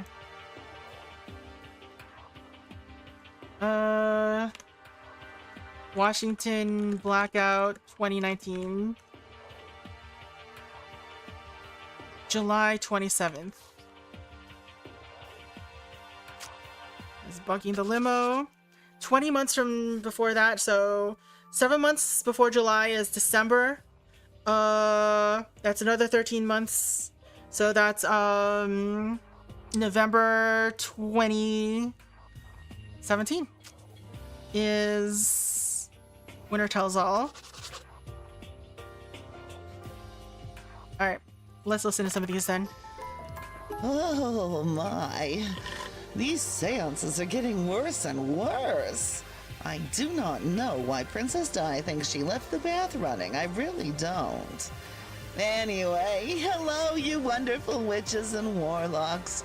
It's your friendly Aunt Susie here to discuss another theory they don't want us to know about.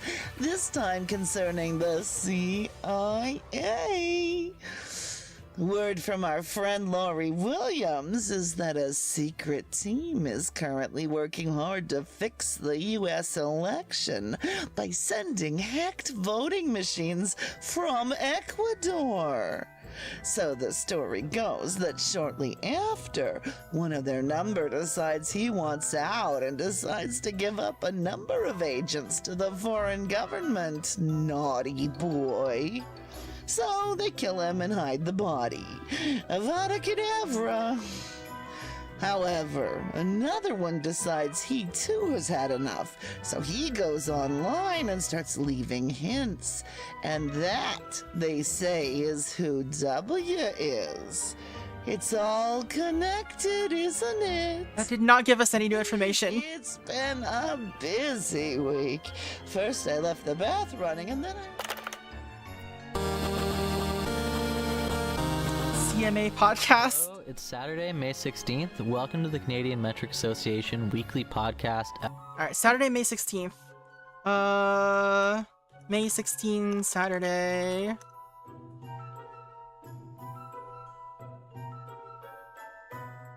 $2020. Alright. Are there any other May 16ths? That were Saturdays.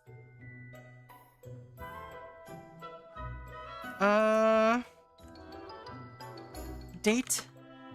Day lookup. Date calculator, I guess.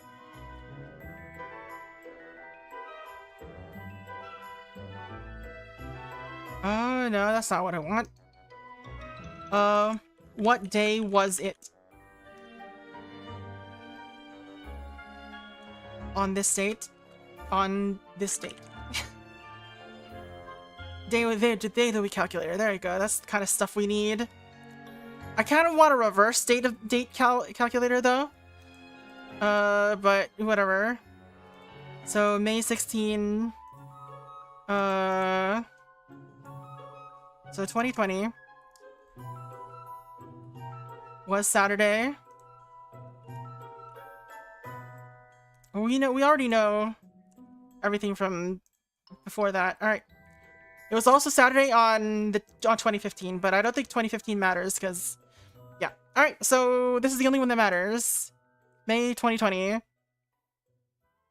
Episode 68. I'm Jet Simon. You know, it still seems like yesterday that the CMA was set up. I remember what I was doing that day. I did the first episode of the podcast, then went to the Bell Center to see Bryan Adams with... You know, it still seems like yesterday that the CMA was set up. I remember what I was doing that day. I did the first episode of the podcast, then went to the Bell Center to see Bryan Adams with my mom. Bryan Adams Bell Center. Bryan with a Y. Apparently isn't there. Okay. Bryan Adams. Let's just search Bryan Adams. Concert tours.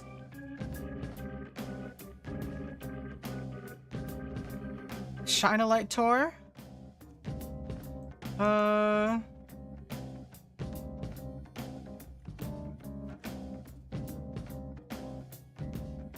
Historic dates. Right, Concerts Wiki. Bell Center 2002.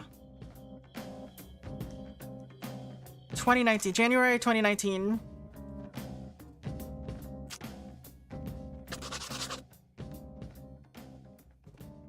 Alright. Anything else? It was pretty sweet, although really quite cold as well. So, get some proper heating, why don't ya? Anyways, this week we're going to be talking about Max Planck and the kilogram, but first our director Mark wanted to clear up a few things about some of the strange emails that we've been getting recently. We can unequivocally deny that the Canadian Metric Association was set up to undermine the US imperial system by a rogue CIA agent during a stay in Canada, while setting up a shell company for fake voting machines from Ecuador. We can also unequivocally deny that our director, Mark Aspen, is the same person as the agent in question, who apparently has spent his time this month erecting 5G masts in rural Republican areas to further the American public health crisis. You know, if you guys had proper health care, you probably wouldn't care about this stuff. I hope that gives you what you want. Okay, let's get on with the show. Max Planck came from a traditional intellectual family. His paternal great-grandfather... It was May 2020, right? Hello, it's Saturday, May 16th. Welcome to the Canadian Metric Association Weekly Podcast, Episode 68. I'm Jet Simon. You know, it still seems like yesterday that the CMA was set up. I remember what I was doing that day. I did the first episode of the podcast, then went to the Bell Center to see Bryan Adams with my mom. It was to deny that our director, Mark Aspen, is the same person as the agent in question, who apparently has spent my mom up. I remember what I was doing that day. I did the first episode of the podcast, then went to the Bell Center to see Bryan Adams with my mom. It was pretty sweet, although really quite cold as well, so get some proper heating, why don't ya? Anyways, this week we're going to be talking about the same person. Yeah, were there any other dates? Who apparently has spent his time this month erecting 5G masts 2015. in rural Republican areas to further the American public health crisis. You know, if you guys had properly denied that our director, Mark Aspen, is the same person as the agent in question, who apparently has spent his time this month erecting 5G masts in rural Republican areas to further the American public health crisis. You know, if you guys had proper health care, you probably wouldn't care about this stuff. I hope that gives you what you want. Okay, let's get on with the show. Max Planck came from a... Alright.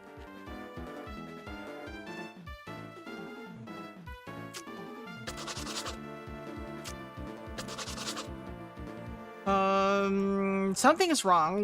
We've got something that is incorrect here. The winter, this tell-all, was 20 months before this forum post in 2019, which we still don't know when it was. But the White House blackout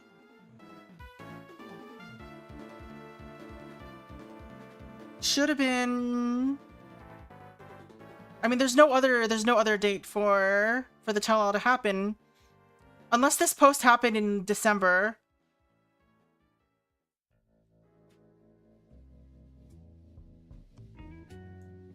I mean, it could be.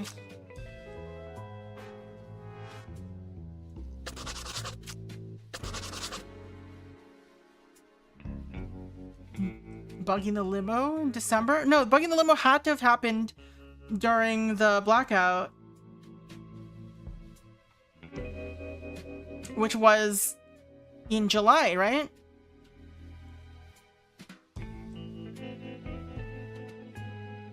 Oh wait, that's 2019. Alright, so this theoretically could have happened in... okay.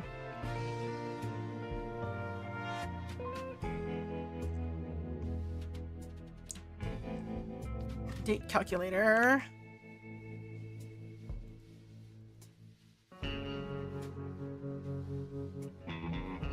So this is 07, whatever, 2019. Subtract 20 months.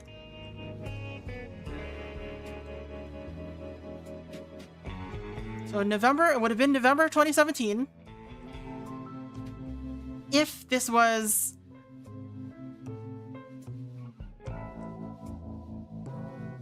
Alright. What? Okay, but other dates in 2019. August? It would just be January. Or it would be... What was it? It was to be December 2017, but we can't do December 2017 because that's already taken. There are no other 2019 dates to use. So Winter Tells All must be here.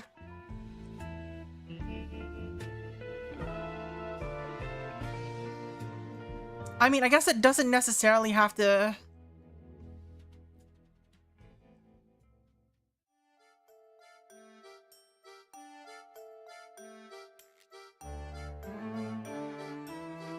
I've set up a DDoS attack. Take down the CMA's website.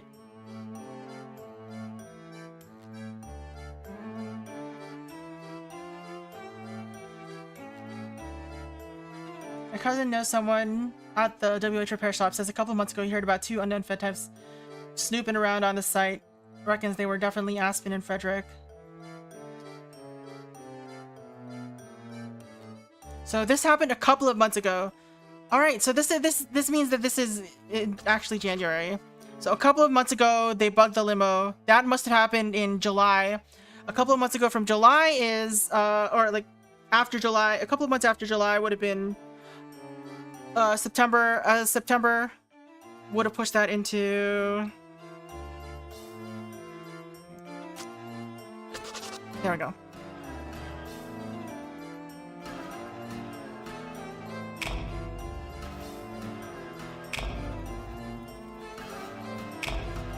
Alright. Continue. Alright. So we've got more dates in here now. May 2020. July 2019.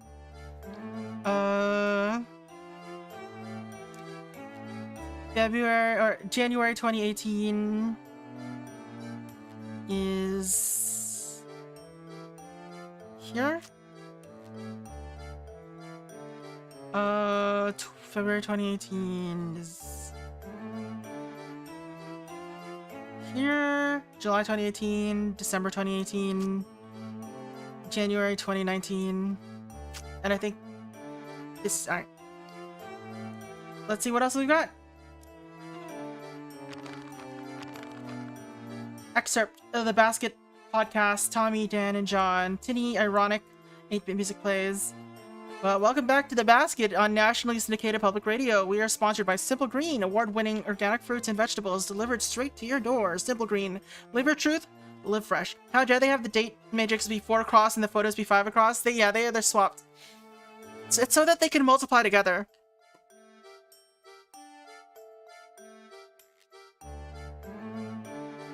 Alright. This week, we are dipping into the basket once more and are actually talking to Miss Lori Williams. We've obviously spoken about her before.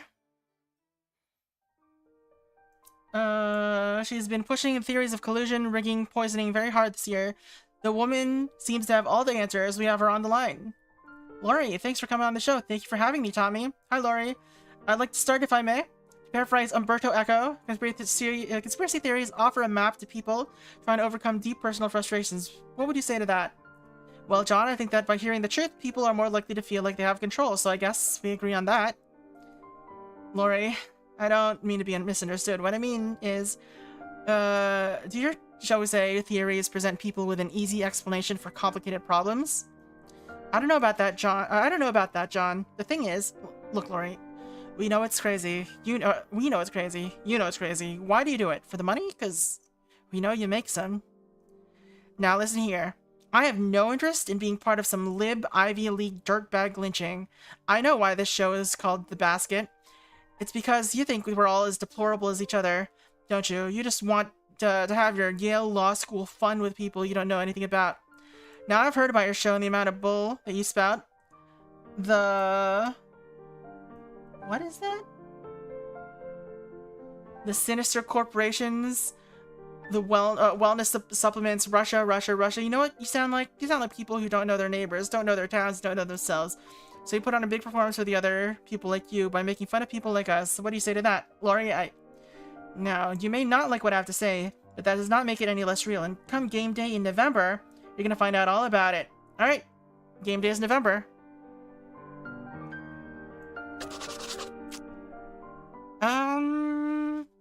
word from our sponsor. Do you need to hire the right person? But you don't know how? Alright.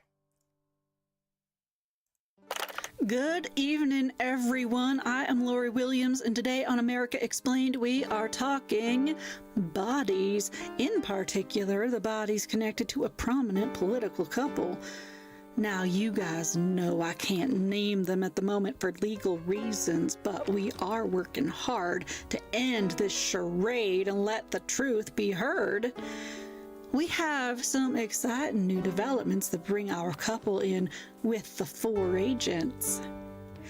Now, we all know about the server, the one loaded with illicit treasonous emails. So, last spring, Ukraine decides it needs to hand it over because they need American oil for their Stargates. So our couple calls up Mark Aspen because they know he worked to protect Ukraine by hiding their involvement in election meddling to help the corrupt special counsel. Aspen says yes in exchange for, and I do not make this up, a human sacrifice, because these people are Satanists and worship the devil. Aspen goes to Ukraine, retrieves the server, and burns it in a landfill just outside of Boston on St. Patrick's Day. Later that year... St. Patrick's Day, huh? So 2019...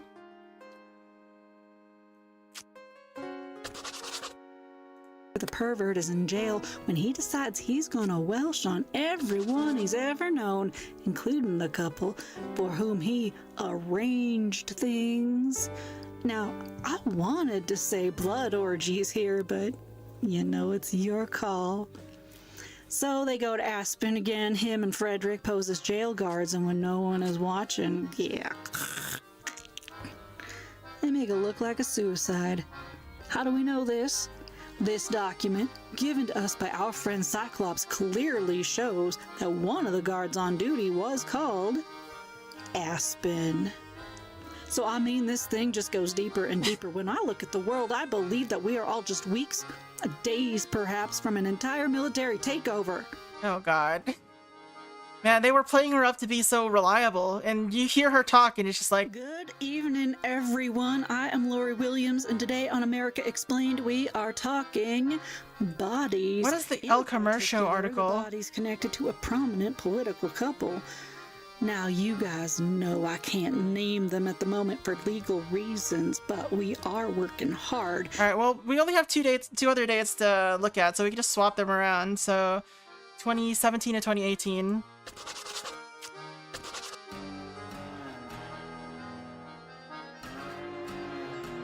Alright, I guess we did it.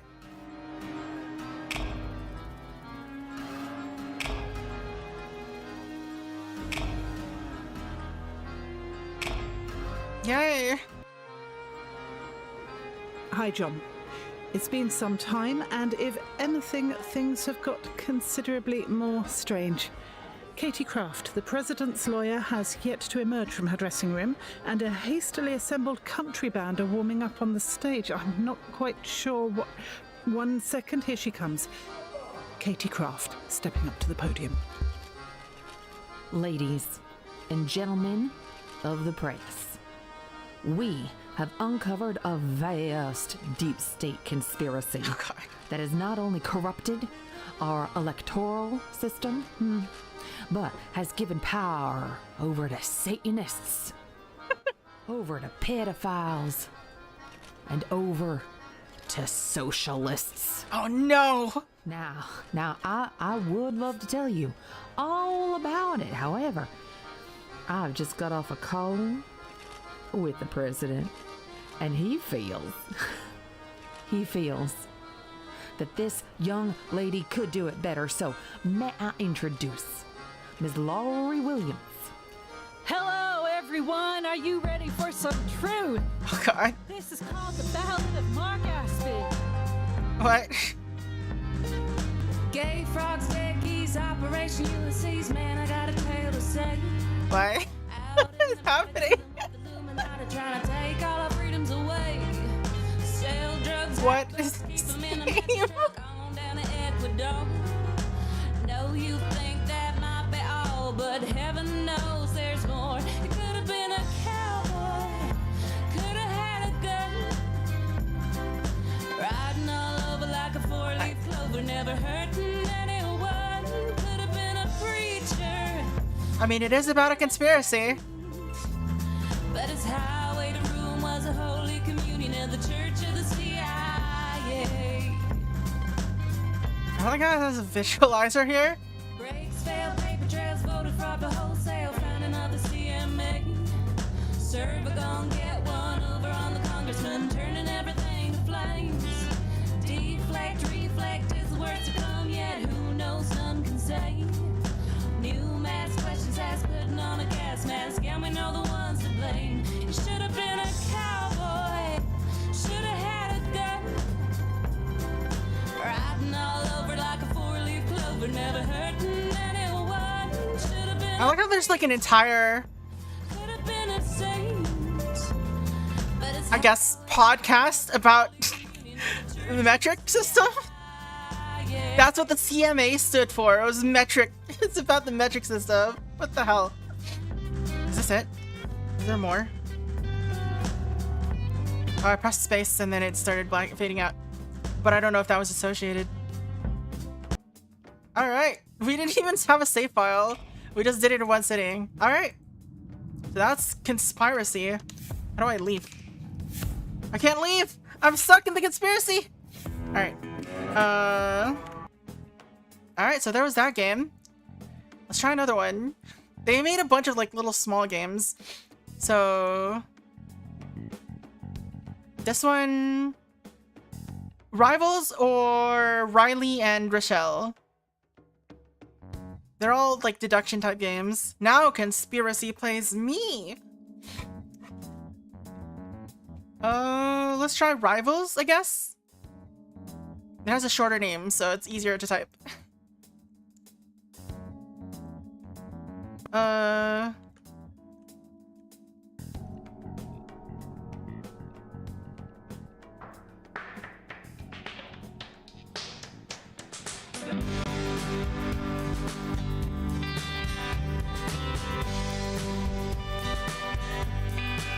we got more music.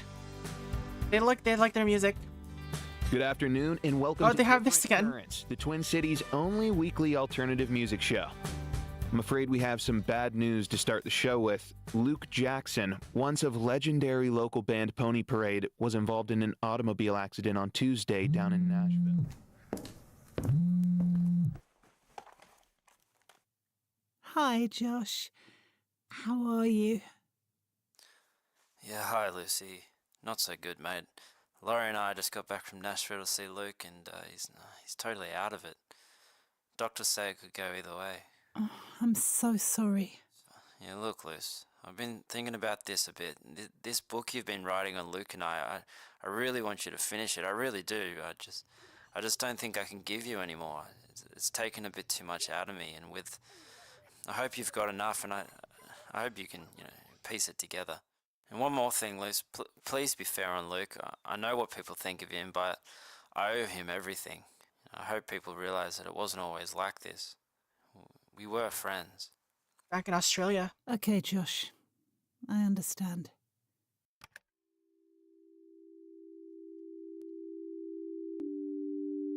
Okay. Guess this is more somber. I muted the music, the YouTube music for a little bit.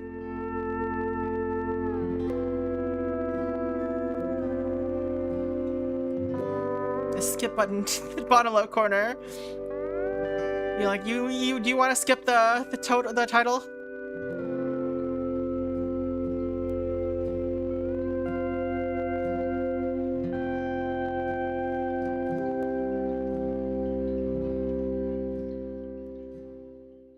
Very black screen. All right.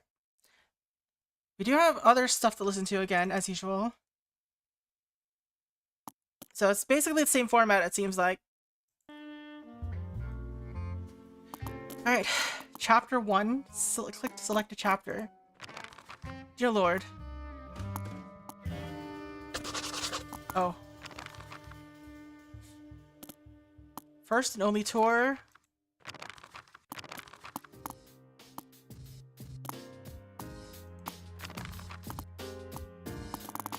Oh, they messed up their highlight.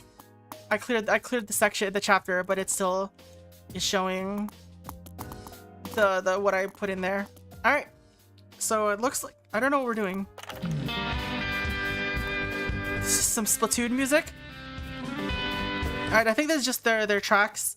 I don't know if that's gonna be important. Ramsey Senior Prom, Saturday, July 22. Bands. All right. Let's read the instructions. Help complete the story of Josh and Luke by matching chapters in Lucy's book for the appropriate titles. The story is divided into 5 sections with 6 chapters each.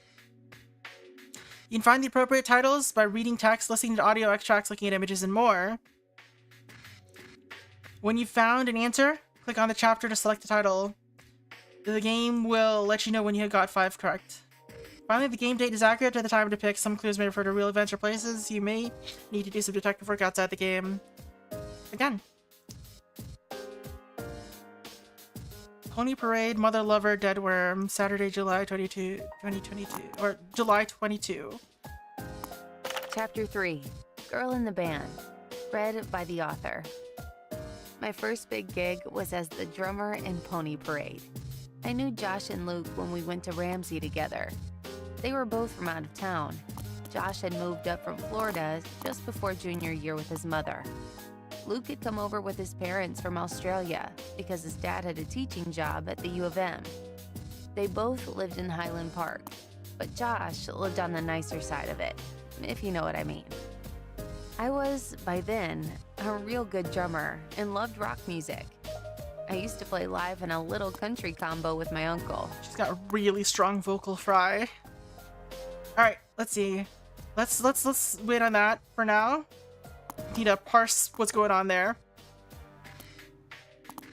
All right. Yeah, I produced. Okay, so this is interview with Jeff Schultz, 09. Yeah, I produced this. Gestures to Disc on a Wall, now legendary record. I'm also Karen's uncle. She's a real good player on tour with those stars. This is Karen's uncle. Really, you should be doing a book about her. Anyway, when I first met the band, they were still pretty raw, but they had those voices. They were only about 18, but man, that both guys could sing. Throw in a great drummer and steel player, and it's no surprise that people still talk about them around here. I know he has this reputation. Alright, John was pretty quiet for most of the sessions. Luke was running the show, called all the shots. I know he has this reputation as some kind of kook, but he was always charming, polite, and listened to what I had to say. I was already trying out that southern thing, and you know what they say about people from the south, they got manners. Band worked real hard, they were like professionals. Heads down, concentrated all the time. When the guys sang together, it was like there was electricity in the air. I never saw the band play live, but I figured it was pretty much like that. We put the record out on my label, a tiny imprint at the start of the new year.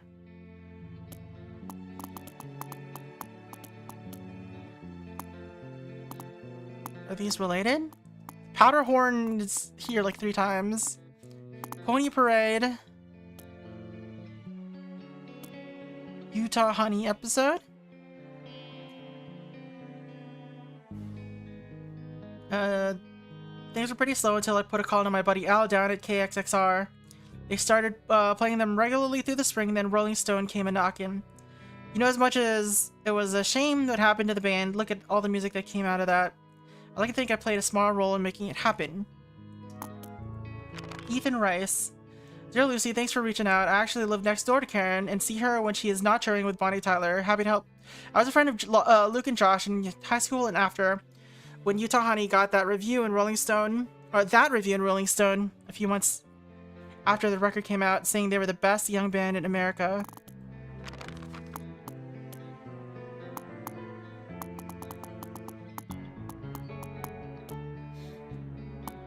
There's a lot of things to see here.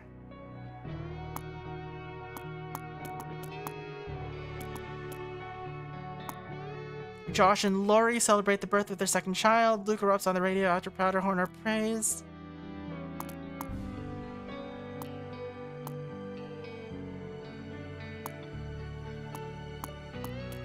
Release of Utah Honey.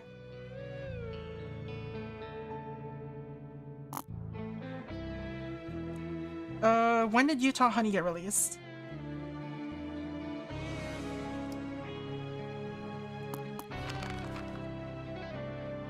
So they mentioned Utah Honey here.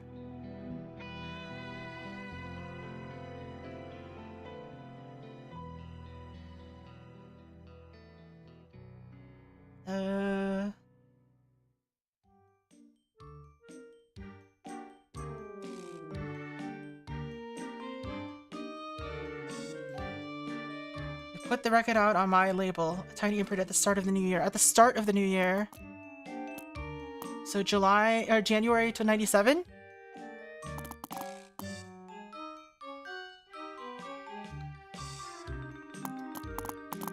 That's the only possible date, right?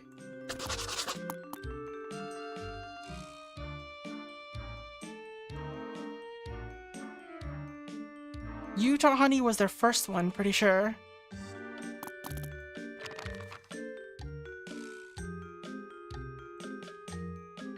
So the prom was in July 2022.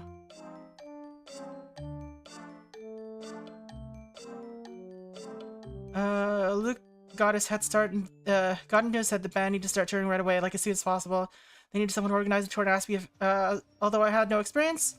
We were due to play in St. Paul, Milwaukee, Duluth, Sioux City. So this happened basically right away. So first and only tour, I guess.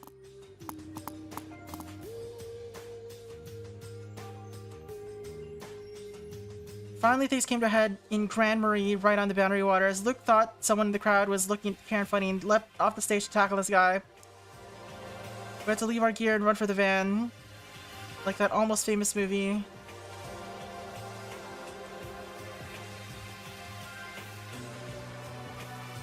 Luke sent Josh a note saying that he was out and the band was over.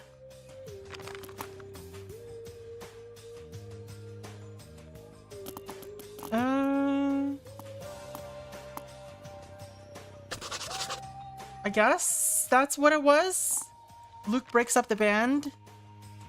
So big gig at prom had to have been here.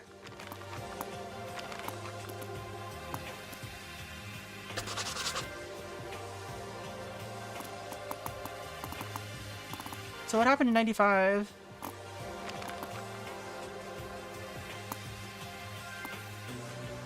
Luke shows at Josh's house unannounced. Luke leaves a message and Josh.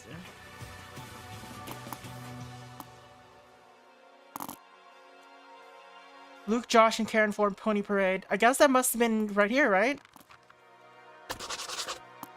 I think we got something wrong.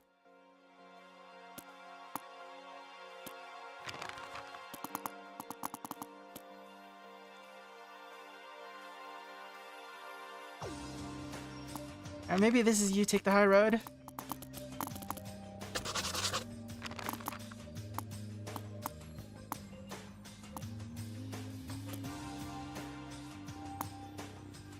And Luke just keeps getting in trouble.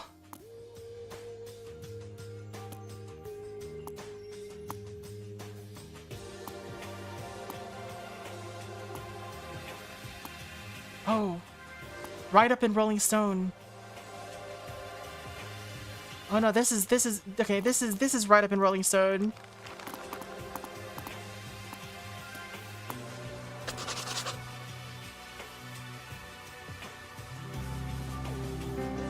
Chapter 4.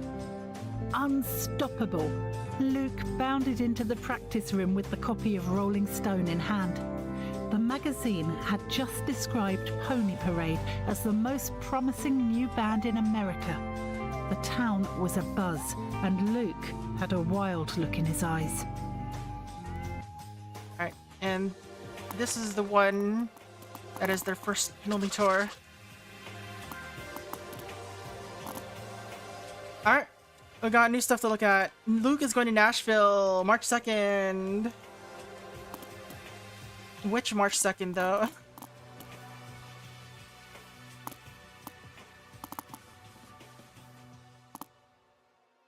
We didn't finish listening to this, did we?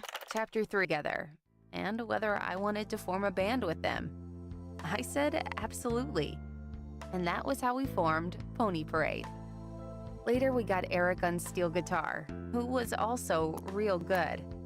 I was with the band all the way through, until we split in 97. I think Josh in particular took the breakup really hard. It was a real love affair. Him and Luke were very dependent on each other.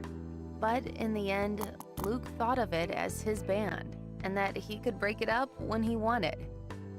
I don't think Luke really got over that. The last few months were kind of rough. But for me, when it was good, it was great. Of course, that was a while back, and there's been many bands since. But it still means a lot to me. So that was that interview. Josh diary entry. Ben's joining the band. I'm so excited. I honestly hadn't stopped thinking about this guy since I saw Bottle Rocket play at 1st and 7th last month. Alright. Jesus, what a player. Like some crazy Nils Lofgren picking shit that I haven't seen before. Then he got on the organ and I thought this is what we could be. Turns out that beer last night convinced him.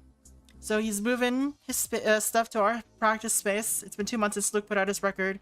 And I've been really struggling with the feeling he's pulling away from us.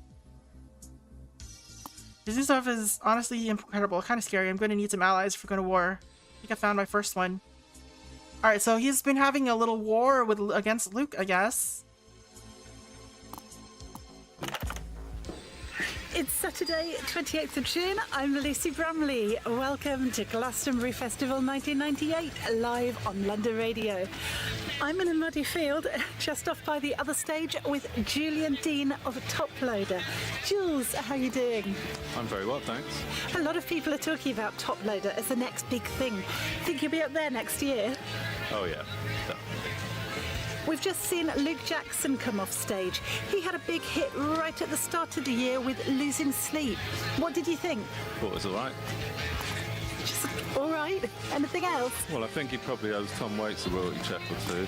Nick Cave's playing here tomorrow as well. Hope he doesn't hear about it. Alright, Julian, I'll let you go. Top Loader's self-titled record is out now on Farcanal Records. Back to you guys in the studio. Alright. Top Loader's album. Is that here anywhere? No.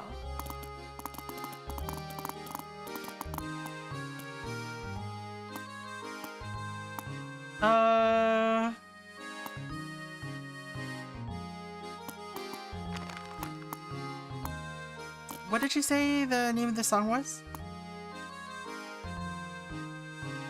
Oh? People are talking about Top Loader as the next big thing. Think you'll be up there next year? Oh yeah, definitely. We've just seen Luke Jackson come off stage. He had a big hit right at the start of the year with Losing Sleep. What did you think? Alright, Losing Sleep at the start of the year. There it is.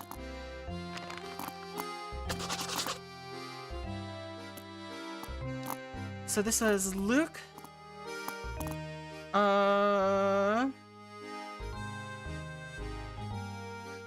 It's been 2 months since Luke put out his record. I've been really struggling. Alright. So this is Josh meets Nils Lofgren. Oh no, meets his new friendo.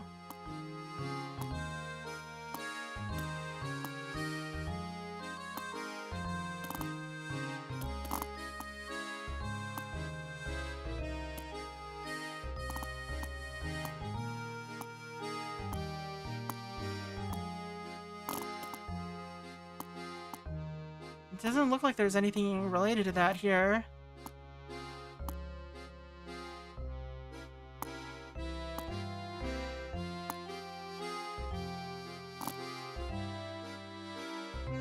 I hadn't stopped thinking about this guy since I saw Bottle Rocket play at 1st and 7th last month. Ben. Okay, so...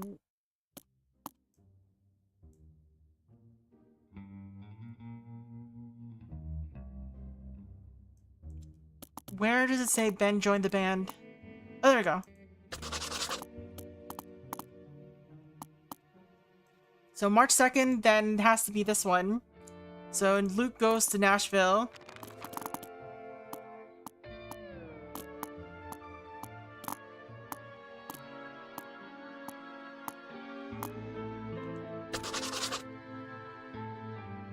Alright, that one was more straightforward. Chapter 12. Luke had always felt insecure about his southern roots. Born and bred in Florida, his transposition to the north left him uneasy about how he was perceived. For him, The move to Nashville was both a sign that he'd made it and also a journey back to the promised land. Is Florida really considered southern? It doesn't feel right. It feels like Florida is its own thing. But I don't know. I'm not Floridian. I don't know how they feel about it.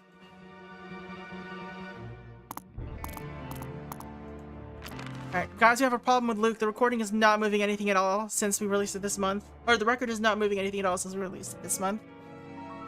We, can't get it on radio because it's too country. We can't get it on country because it's, well, it's Luke. Also, since the deal at the Opry, he's been radioactive. And what the hell is this record anyway? Oh, it's all acoustic guitar, pedal steel. Where's the volume? And who the hell is this is Susanna? Isn't that the girl we had interning a few months back? Anyone have something to tell me? I, for one, feel the artist we signed is not the artist we have today. I thought we were getting the White Stripes, and instead we're pushing Johnny Cash. It's April. And I feel that this has gone on way too long. Let's get this sorted quickly by the end of the month. If you have any objections, please let me know. Otherwise, I think we need ourselves a new businessman. Okay, I'm off to Detroit to find the next Von Bondies. Apparently, you can just find them lying out on the street. So, April. There's 2 Aprils that we've got. So, let's...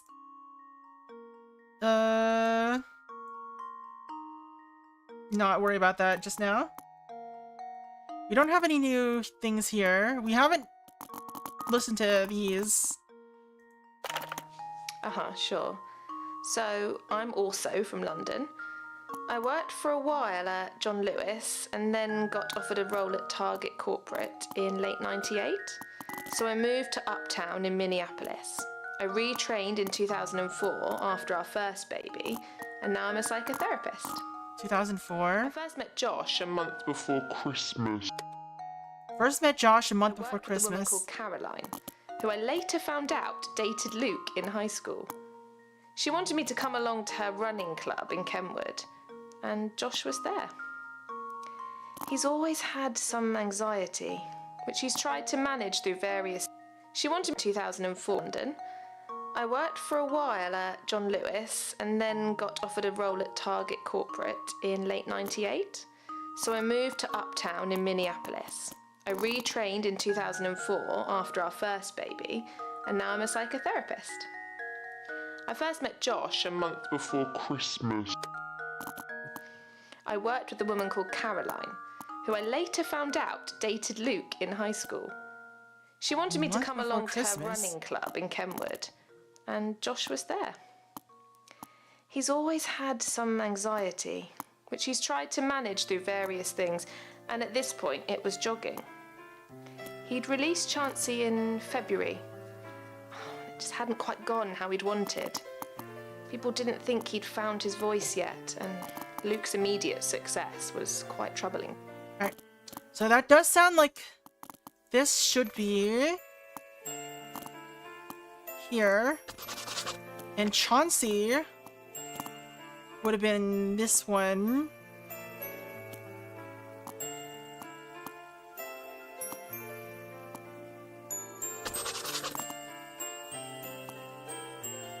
For him.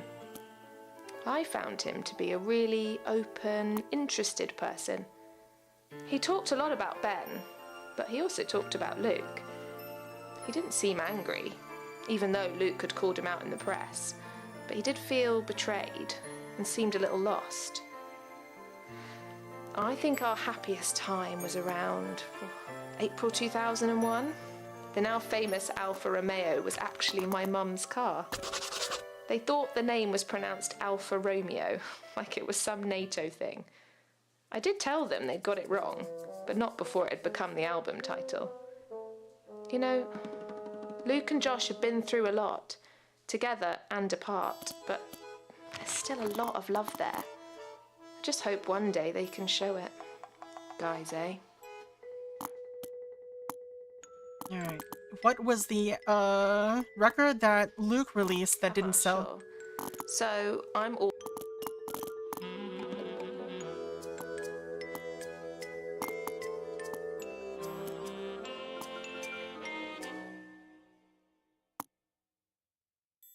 To widespread eyebrow raising? We don't have enough information about what the actual record is, unfortunately. Alright. Intruder Records, though. So Powdered Horn is the new band. Better Days. Alright, let's read this. There's been a question present in American music as whether to innovate or to look back for the pure pleasure of nostalgia. This is in 2005. Nowhere is this more apparent than in the alt-country scene, where some bands have chosen to embrace even ever more traditional instruments and subject matter. Alright, in particular, the relationship between two of its key players, Josh Moore and Luke Jackson, provide a fascinating encapsulation of this dichotomy. The former bandmates exist in radically different sonic and critical spheres. Powderhorn's progressive tendencies are regularly lauded by hipster magazines, even as they draw further into the world of indie rock and roll. Meanwhile, Jackson has found an uneasy home for his musical love letters within the country firmament, who seems ready to kick him out at a moment's notice. Moreover, the two artists appear to draw great creative motivation from their fabled rivalry, to the point releasing records neck and neck for the past few release cycles. They're releasing records at the same time. At the moment, Powderhorn may be winning their commercial battle with their new record full of deep personal songs like Snow Angels and Kid in the Middle. But for me, Luke's epic new record, full of string mandolins, choirs, and bang-on Lee Hazelwood impression, is also one to be reckoned with. Alright, so Luke's got an epic song. It was somewhere here, right?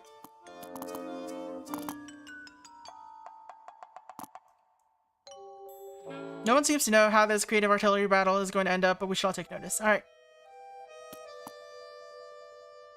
Time to Die is... Okay, so this was in 2008. That's too many dates to narrow down.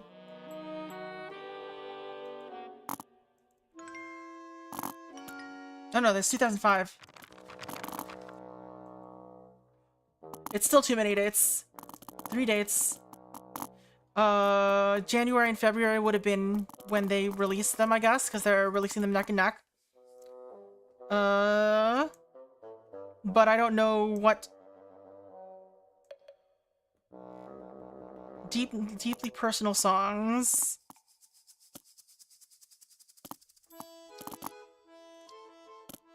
Better Days is from Luke Jackson. Kid in the Middle. Is that what it's called? Kid in the Middle. Alright, so this... Cannot read what that says. It's too small! Alright. Do I have, like, Orphan View or something?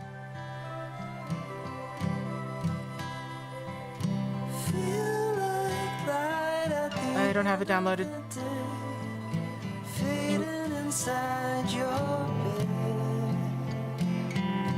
You don't need to listen to that. I just need to be able to read this. Nothing is Forever.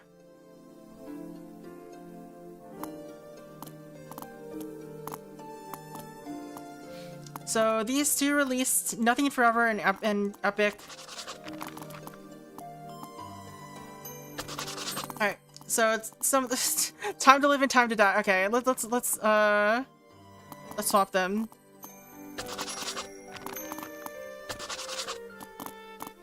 But this would be about when that happened. Julia Jackson, a respected... Okay, she passed away this week in 2003. Okay, we only have these 2 days in 2003. Having moved with her son from Arkansas... Why is it spelled that way? In 1995, Julia quickly established herself as an emphatic and dynamic member of Berean Missionary Baptist Church, as well as selector of hymns, working closely with Pastor Rohrer. Says her son Luke was a wonderful. She was a wonderful mother who did everything she could for me. She gave me the gift of music. Where would it happen though? August or September?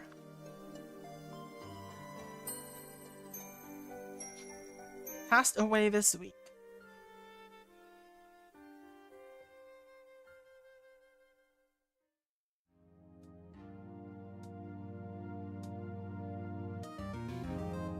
UOM, University of Minnesota, right?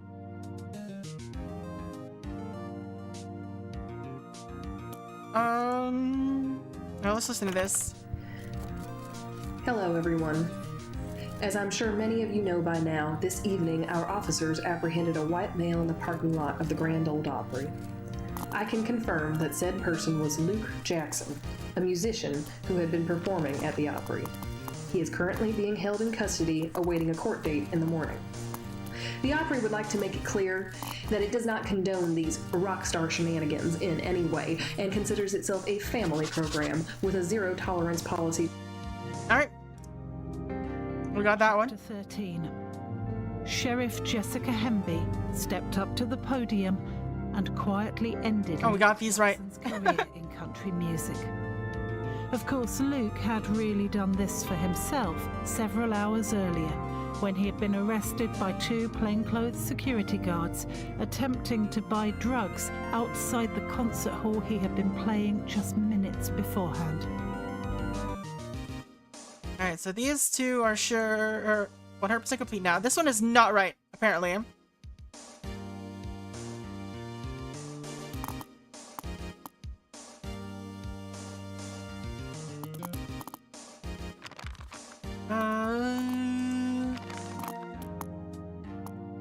Gene, hi, it's Ian here from Toe Jam Studios. Look, I'm sorry to have to leave a message like this, but your artist is totally out of fucking control. Sorry, he staggers in here yesterday, blind drunk and smelling like a chip shop doorway, calls our engineer an effing C, which hardly seems fair, and then proceeds to urinate in the corner of the bloody studio. I see. And that's just the start of it. He then gets into a screaming match with his own bloody guitarist that descends into fisticuffs, during which he only went and broke our fucking sitar. That sitar belongs to Ravi Shankar's brother. It's a real pity. When did this happen? And now it's 3 days until Christmas. I've got a studio smashed to shit, pissy carpets, and a traumatized engineer to try and glue back together in time for Westlife. And you know what they can be like. If you ask me, you need to put this chap of yours on a plane back to the States. I didn't call the police because I know you like to give a chance to these waifs and strays, but I'm going to have to bill you for the sitar, I'm sorry. Anyway, I hope you can use some of the recordings for the February launch. Funny title, the recorder. Made me laugh. I hope it works. Anyway, all the best. Bye now. Alright, February launch of a record. Has a funny name.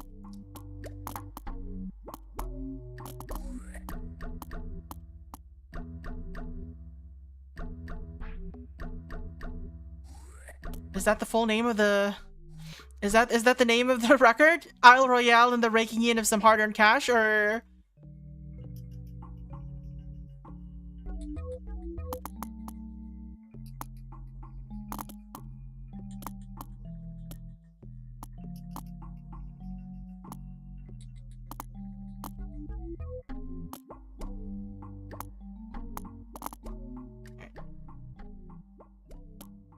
Lee Hazelwood.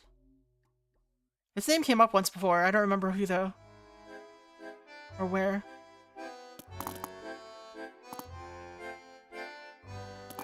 Alright, Better Days was Luke. So I assume that it's probably that one that they were talking about for a February launch.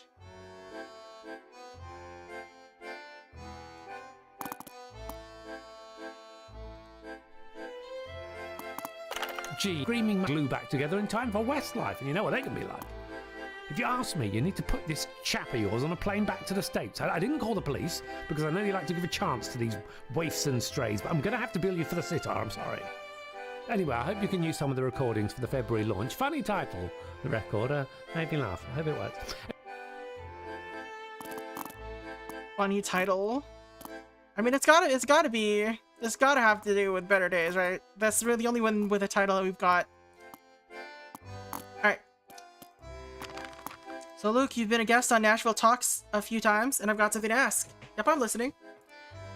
You've been, how could I say, quite vocal about your former bandmate Josh Moore. Yeah? Well, there was this mention in the Inquirer a little while back about how you thought Powderhorn was kind of fake. Then there was that time you said an Australian shouldn't be making American music. Do you care to comment? Look, I just say it how I see it. Well, I was just wondering what you thought about this. Obviously, you're a big Lee Hazelwood fan. Your album is kind of a tribute to the great man. Yeah, obviously. So here's a quote from Lee just last week. So just take a listen. So this is radio interview in 2005. This is the only 2005 date we've got left. So it must be this, right? Oops. I don't know where that got written to.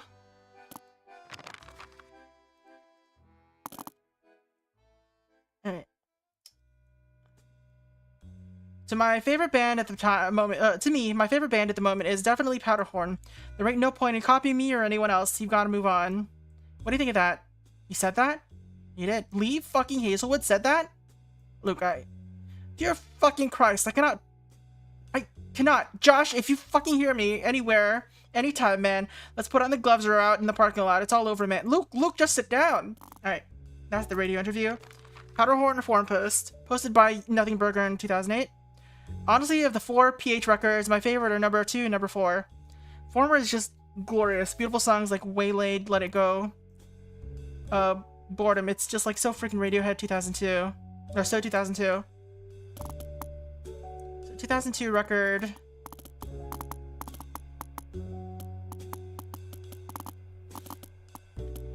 The latter just really great upbeat pop. Keys, Beach Boys, symphonies. Feels like Josh never sounded better. Feels like it's the sound of this summer. Going to be massive. Jackson's completely lost it though. So 2008 has a lot of dates. Is gonna be the sound of this summer. We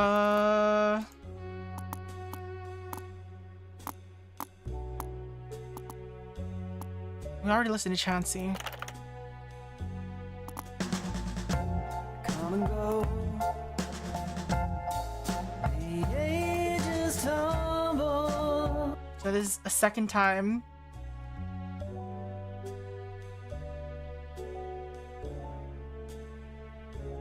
So there's keys, harmonies, synths. I think that's what it's...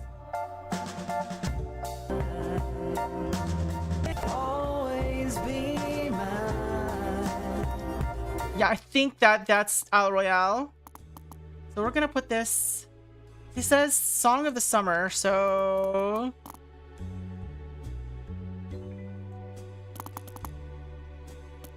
Royale with cheese.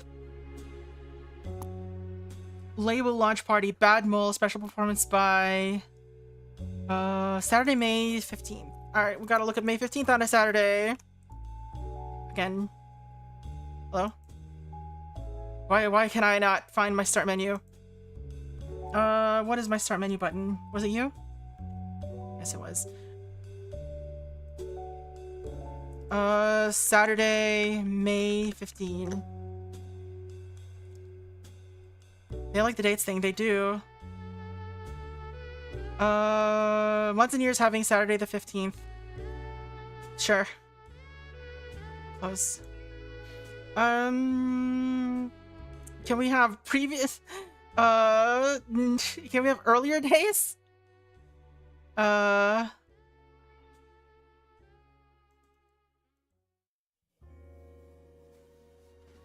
we have something pre-2020?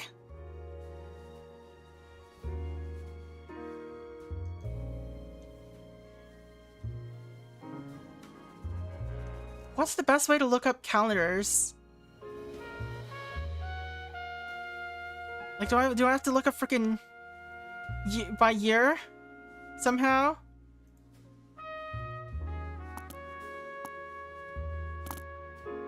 Saturday, May 15.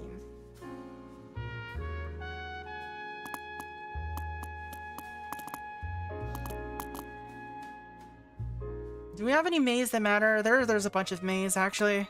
Okay, let's just ask each one. Saturday 15 or okay, May 15th, Saturday was May 15th, 2004, a Saturday. Yes. All right. Calendar 365. There we go. All right. How about May 2008? So 2006 first. How do I jump years?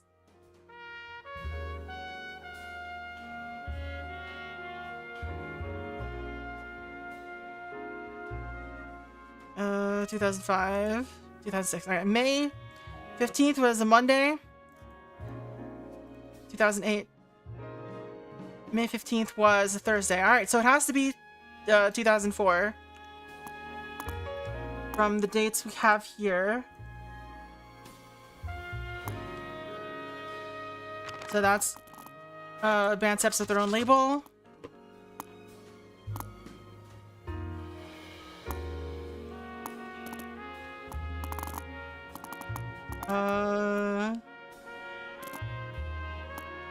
This is so missing. What were we doing May 15th, 2004? I don't know, probably sleeping.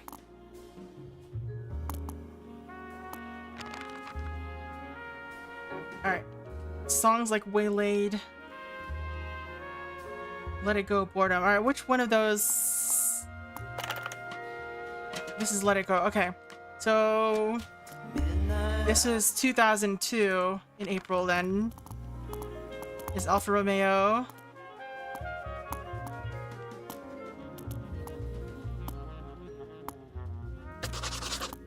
I think. Not you. Gee.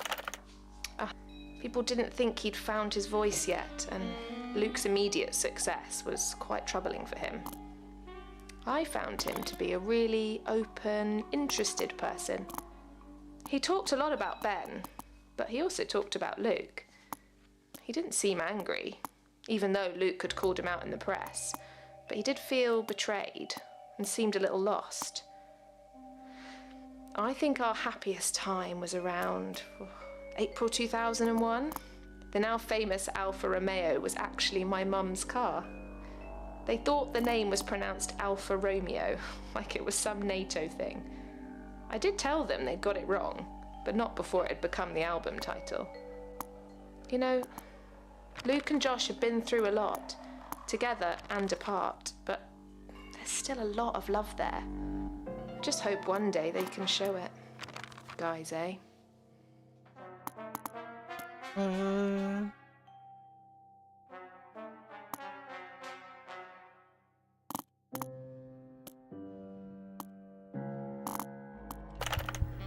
I'm having trouble trying to Hello, everyone. narrow down those dates. As I'm there. sure any others. What did I think of the Predators' result tonight? Well, I think it's a shame we lost 3-2 to Columbus. Always stings. But it's on to Dallas. What sport is that?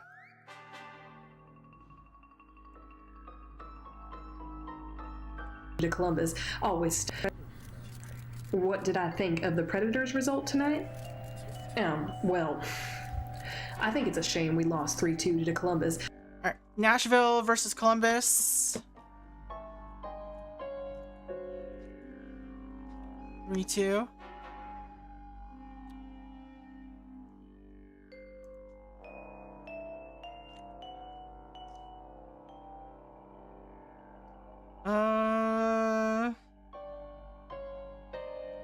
In what year would this have been? 2001?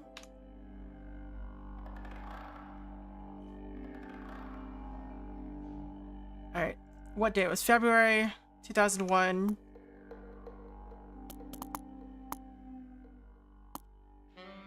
What?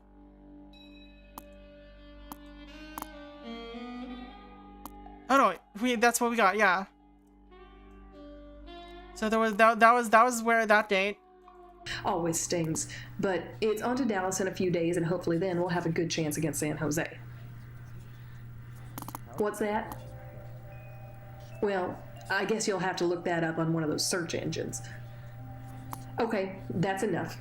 Good evening, everyone. Wait, what's what? On one of those search engines. What's that? Well, I guess you'll have to look that up. No, he has not posted bail. Any others? What did I think of the Predators' result tonight? Well, I think it's a shame we lost 3-2 to Columbus. Always stings. But it's on to Dallas in a few days, and hopefully then we'll have a good chance against San Jose. What's that? Well, I guess you'll have to look that up on one of those search engines. Okay, that's enough. Good evening, everyone. Alright, I don't really think we got anything out of that. So this is the recording studio Hi, recording. It's Ian here from Toe Jam Studios. Look, I'm sorry to have to leave a message like this, but your artist is totally out of fucking control. Sorry, he staggers in here yesterday, blind drunk and smelling like a chip shop doorway, calls our engineer an effing C, which hardly seems fair, and then proceeds to urinate in the corner of the bloody studio.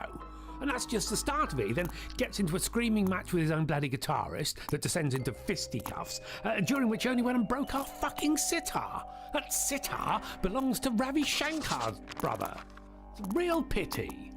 And now it's 3 days until Christmas. I've got studios smashed to shit, pissy carpets, and a traumatised engineer to try and glue back together in time for Westlife. And you know what they can be like.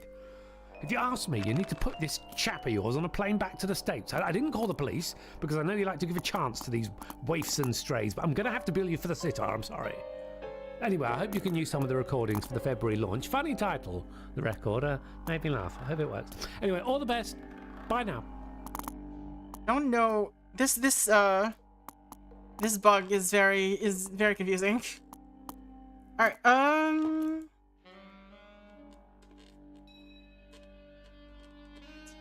when did Luke's mom die? It was 2003. It was one of these two dates, but I don't know when. So we got this one is definitely 2005. Like we know this. This is the last 2005 date we have available. We know this is May 2004. We know this is Royale with cheese. Well, we don't know the exact date of this actually. We just know that it's in summer.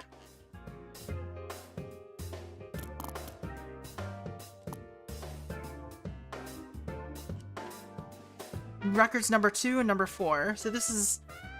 The first record was Chauncey. Second one was Alfa Romeo. Fourth one was this. Or was this. And this is Powderhorn, or this... Nothing... Again. We've found all the records that we know of for this.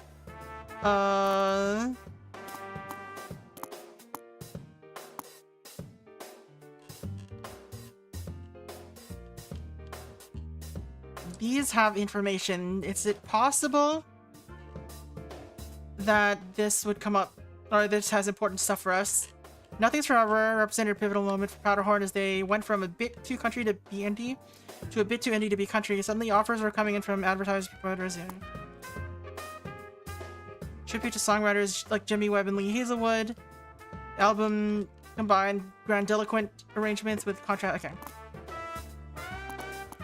Sheriff Jessica Hemby stepped up to the podium and quietly ended Luke Jackson's career in country music. Of course, Luke had really done this for himself hours later when he'd been arrested.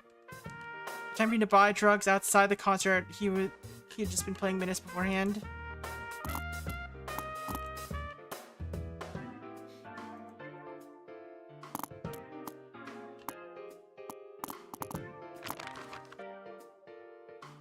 Yeah, we have a problem with Luke. The record is not moving at all since we released it this month.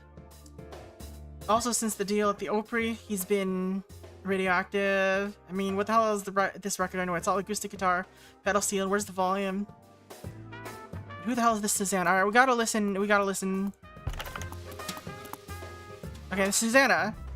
So Better Days is the one that got released. I guess it was... When was this?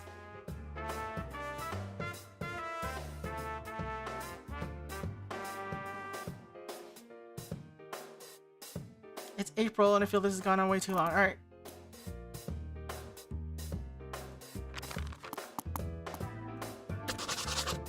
It's gotta be that, right?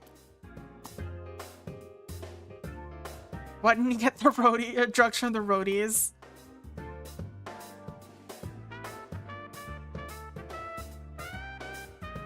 Oh no, wait.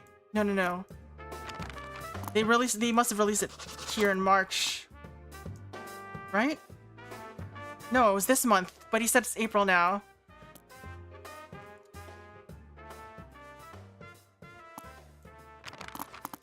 So maybe it's swapped this way. There's no free lunch, and this is Alfa Romeo.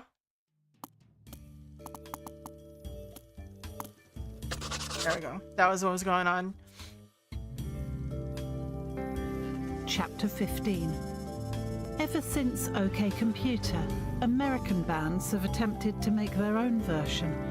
Granddaddy's The Software Slump, Tool's Lateralis. Alfa Romeo was a sprawling, cerebral sonic gem that stood out from all the other American rock music of the time. One more voicemail. We got another interview. We got like 2 of these now. Alright, so yeah. No free lunches here. Oh, this was the date the mom died. Okay. Alright. Obituary of Ben Kotson. May 12th, age 42. We don't have any other Mays, do we? There's just one last May. So this is Death of Ben. Ben, the child of South African Jewish emigrants, was emigrants, was a child polymath who excelled in both sports and studies at Wayzata High School. An athletic scholar at Augsburg, he decided to leave college to pursue his love of music. A versatile multi-instrumentalist, he quickly made his name as a sideman par excellence. He is most well known for his role in Powderhorn, helping shape their Technicolor, organ, and synth-driven sound during the making of Chauncey, as depicted in the documentary I like to watch. In recent years, he struggled with both ill health and his own diminishing powers on the instruments he loved so much. His mother Rosa says Ben could have been anything he wanted, and what he wanted was to inspire people and bring them joy. He will be sorely missed by the thousands whose lives he touched with his music. Ben is survived by his son Aaron. Alright. Email, Josh to writer. Hi Lucy. So Luke showed up at my house yesterday. It was Gracie's 5th birthday, so they were like, kids and parents everywhere, and I was doing the barbecue when Lori pulled me aside and told me that Luke was sitting his Chevy in the drive. Alright, so we need to find out when their daughter was born, whichever daughter it was. That turned 5 whenever this happened. There are plenty of years for that. It was a bit scary, particularly after the time he challenged me to a fight in August, but I went out. He challenged him to a fight in August. So it can't be this August, so maybe this August? We don't have any more Augusts. Oh no, wait, he challenged him to a fight in this August.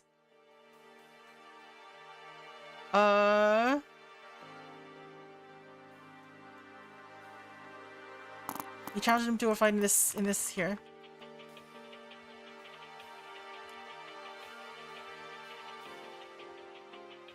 Alright, so must be February or like it must be somewhere in 2006 then that this happened.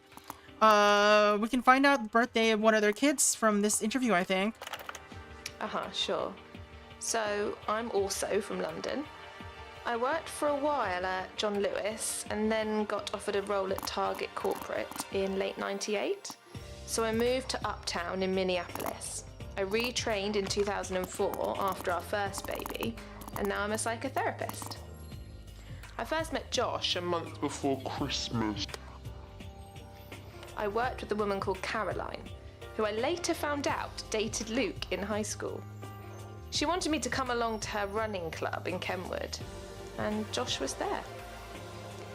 He's always had some anxiety, which he's tried to manage through various things, and at this point it was jogging. He'd released Chauncey in February. It just hadn't quite gone how he'd wanted. People didn't think he'd found his voice yet, and Luke's immediate success was quite troubling for him. I found him to be a really open, interested person. He talked a lot about Ben, but he also talked about Luke. He didn't seem angry, even though Luke had called him out in the press, but he did feel betrayed and seemed a little lost. I think our happiest time was around April 2001. The now famous Alfa Romeo was actually my mum's car. They thought the name was pronounced Alfa Romeo. like it was some NATO thing. I did tell them they'd got it wrong, but not before it had become the album title. You know, Luke and Josh have been through a lot, together and apart, but there's still a lot of love there. Just hope one day they can show it. Guys, eh? Alright. I assume that's what this means. They went on a tour and fell in love with their car. That's why she brings it up.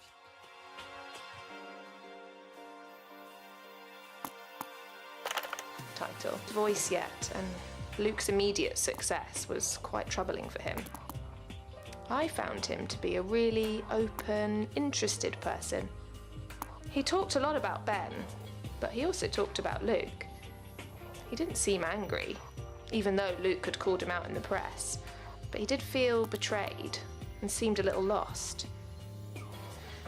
I think our happiest time was around April 2001. The now famous Alfa Romeo was actually my mum's car. They thought the name was pronounced Alfa Romeo, like it was some NATO thing.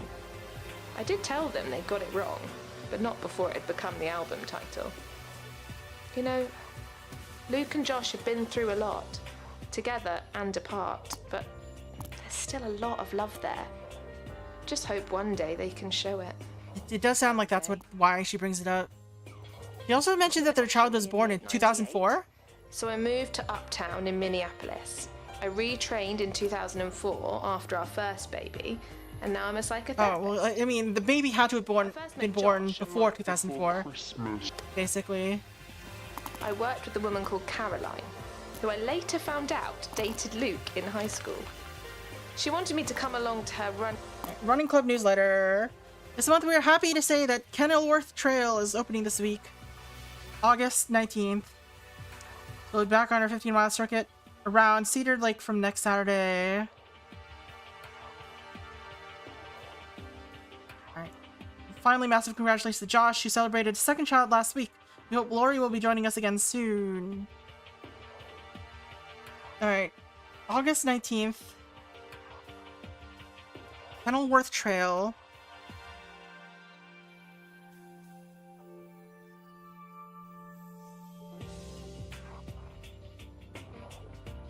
I don't think it's necessarily Saturday. We don't know what date it opened. All right.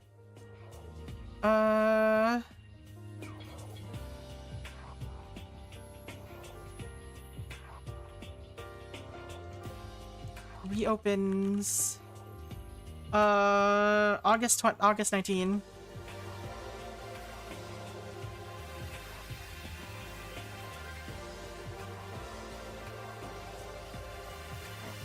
Kenilworth Trail, August 19.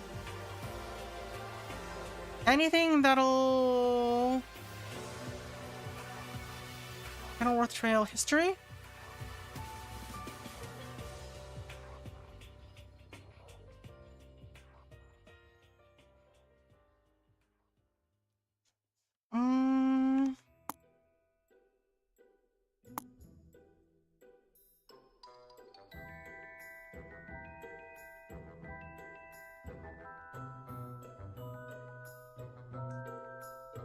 Cedar Lake.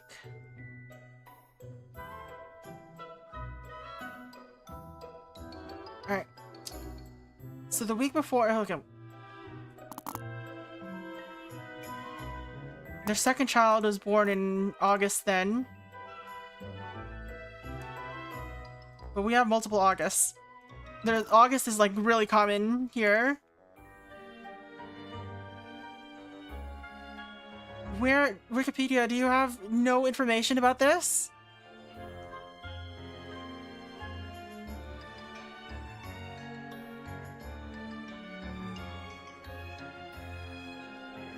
Like, do we assume that it was closed or that it reopened on a Saturday?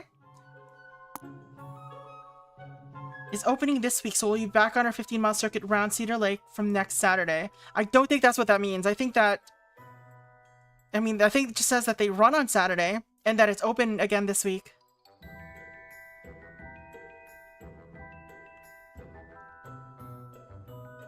Kenilworth Trail closed?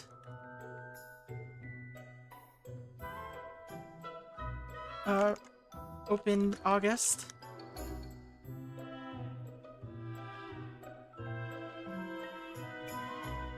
Alright.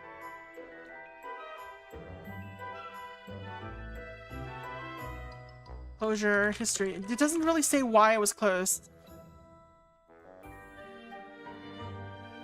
Since 2019, we need earlier than that. We need earlier than 2019. 2000s.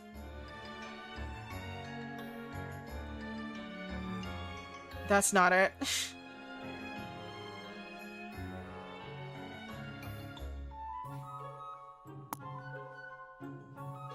All right, let's check something else.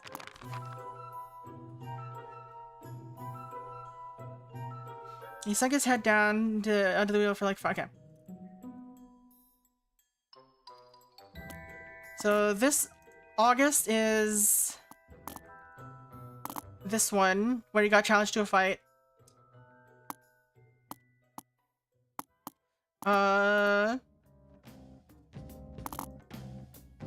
We've got May and February as possible birth dates or birthday days.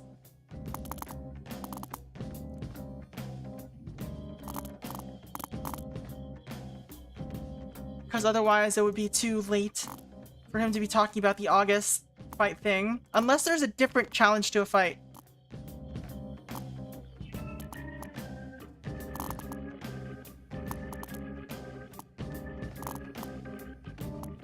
No.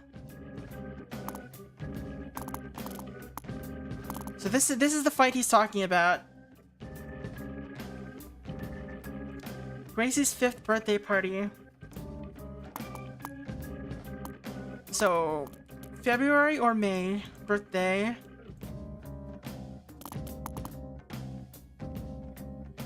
Like, maybe? Maybe?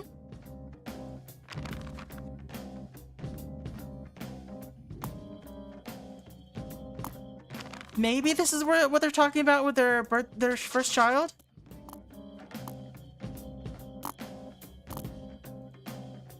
Their second child happened in some August, so I'm just gonna assume it's this one.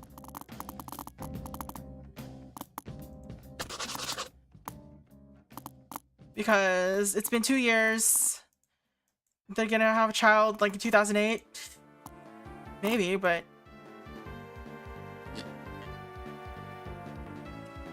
I guess because of Julia. He also said, okay, account for family reasons because of Julia. Wait.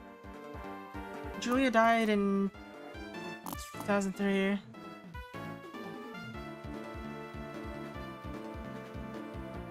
I don't want him to come inside with the kids, and so I just stood stiffly by the car window in 90-degree weather in my chef's apron, wondering what to do.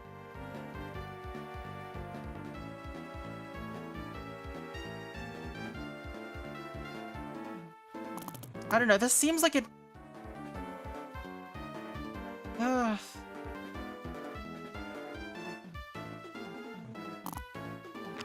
What do we got? Luke leaves a message, shows up at Josh's house unannounced.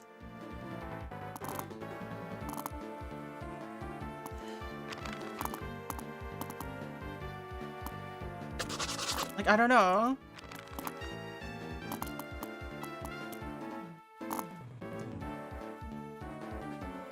And when does this guitar situation happen? Alright, let's listen to the voicemail. 2008. Hey man, I just wanted to call and say sorry, you know. I didn't mean to upset you guys. It's just been a rough couple of years, you know. I haven't been singing since it broke my jaw. It's like 2 years ago, in the spring. It got me on pills. Just pills and pills and pills. I just can't get it together. Just so tired, man. You know, I did rehab. I tell you that. Last November. That helped for a while, but I heard about Ben last week. I know he had some of his problems. Oh, I'm so sorry. He was such a great guitar player. It's just, I don't know. I know, right? It's dropping You have all those things so much. that I wanted. Makes me want them too, I guess. My little bro. We had a good thing going for a while, man. Anyway, I'm sorry. I'm sorry I messed it up so badly. Anyway, it's kind of late, man. I guess I'll see you soon.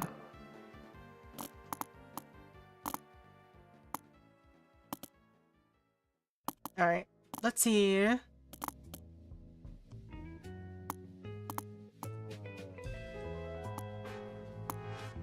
What could possibly be happening here? It doesn't seem like there's anything left here.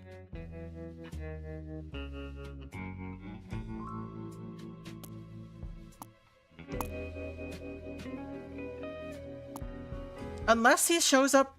No, there's no way. Like, let's see.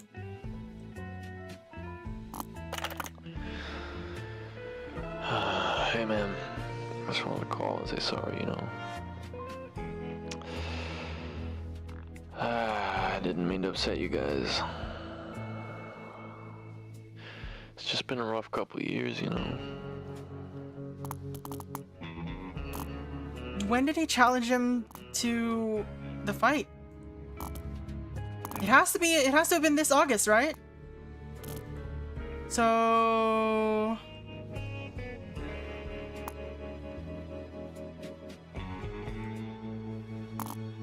did they have a child in 2001? Yes, right? That's gotta be the case, right? Unless this happened in 2007? He was in rehab, though. Alright, let's listen to this one. You know, a lot of people think that I must hate Luke, you know, for breaking up the band and shitting on us for not being country enough, whatever that means. I know he likes to pretend that I'm like Robbie Robertson to his Levon Helm, you know, leeching off his precious southern energy. But very few people know what it's all about with us. Why is this so tinny? The thing is, when we were in Pony Parade together, we were great mates. But Luke was like a dad to the band. He was always telling everyone what to do. But I don't want a dad, I've got a dad. He lives on Selby, 5 minutes from me and Laurie. And I didn't want to feel like a kid in the middle of a bunch of adults. And when it all ended, I said to myself that wouldn't happen again. So when we were touring Europe in 2001 and Ben starts getting like, I'm disappointed, you're not doing good enough. I was like, alright mate, you gonna tell me when to go to bed now? I thought about it a lot when we had Gracie a month before Luke's mum died. You know how about pretending to be a parent is all about telling people what to do, but actually being one is very different. So we've just finished rehearsing for the first headline tour heading off in 3 days, and you know, it feels like a group of adults for the first time. Phenomenal players, just getting on with things, proper grown-ups. Feels good.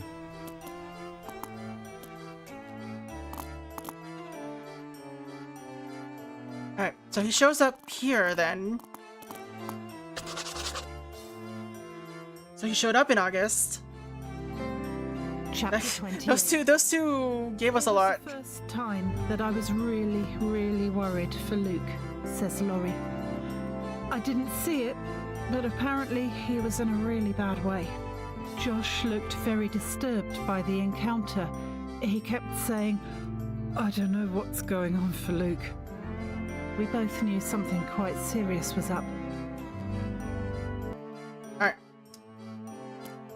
So now this has got to be the answering machine call. Alright. Second child.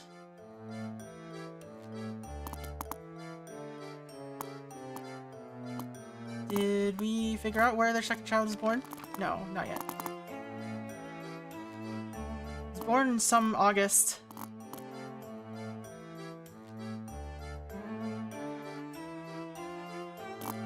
I guess the second child must have been born there then, at the very end. Alright. This month we were okay. Luke's Manager 2010. Dear Josh, you asked us to keep you up to date with Luke's voice progress, and we are happy to tell you he's been discharged from the hospital. He suffered serious but not life-changing injuries, and will be walking on crutches for at least 6 months. Alright, so he ended up in the hospital at some point.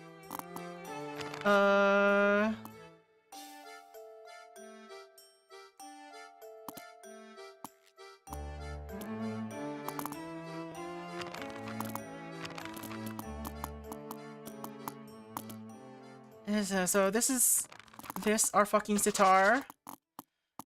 Because February is when Luke released Time to Die.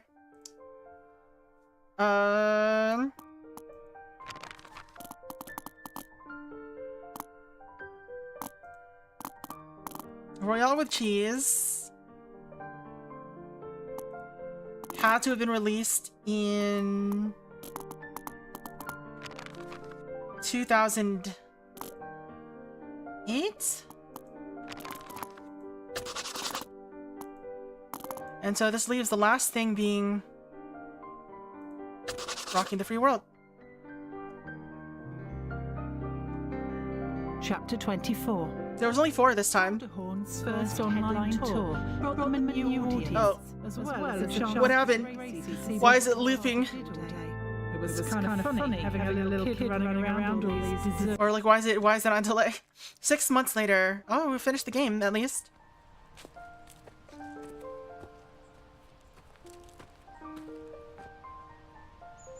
Lucy Bramley. Is there gonna be music again? Hey there. Yeah, this. Hi, Luke. Can I come in? Yeah, sure thing. Come on in. I'll get some coffee on. Don't mind Mindy. She's only a danger to herself. No, you can. It's cool. You can leave those on. Rivals but friends. What is it? So this person who made these games, they also have a bunch of games on itch.io that are free. I think they're free. I think the one I remember is called like Echo Beach. I think in that one you're like, there's a if I'm remembering it correctly, Echo Beach is a game about like in this world like music is outlawed, but there's like a extra credit. What is this?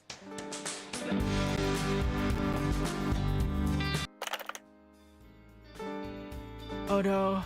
91.5 Sussex, I'm Dave Allen in the afternoon. I'm very excited to welcome another musically oriented guest. Seems to be all we're having these days. Local author and journalist Lucy Bramley. There's a lot here. She's just written a fantastic book on 2 American musicians. It's called Rivals, and we'll be discussing it. But first, Lucy, how are you? Very well, thanks. Good to be here. So, Lucy, to get right into it, you wrote a book. Alright. Well done on completing the base game Rivals, and welcome to New Game Plus. Read the clue and then click on an answer. This will bring up the list of names to choose from. When you complete as many names as possible, press submit to get your score. Oh no. We're not gonna do this. Oh no. Rivals is made up of many cultural artifacts. There's like so many. These are all okay. This is only a new. This is the only new one. Okay. I wanted to take a moment to respect the work. The music in Rivals reflects what I believe were twin currents in American music between 1995 and 2010.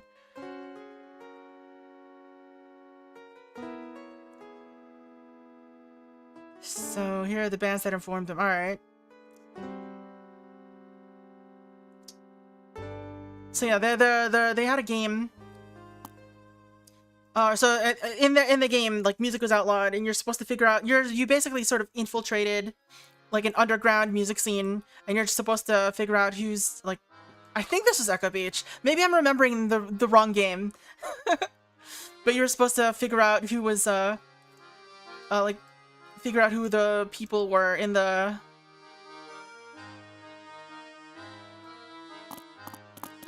In the discussion group. So that you could report them. Anyway, Laurie's friend was Charlotte or Caroline.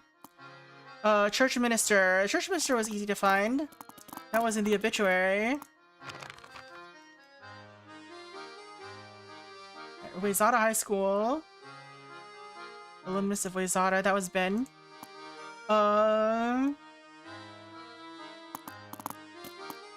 The Julia Jackson one. Pastor Rohrer.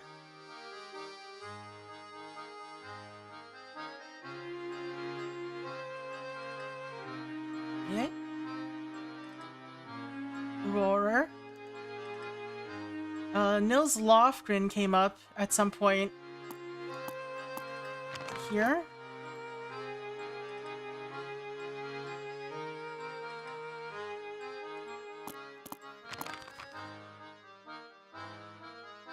Nils Lofgren was here, right? No.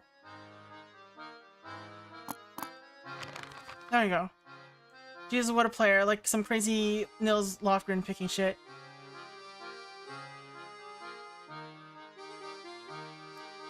Top loader was Lee Hazelwood. No, not Lee Hazelwood. He was the guy in this band.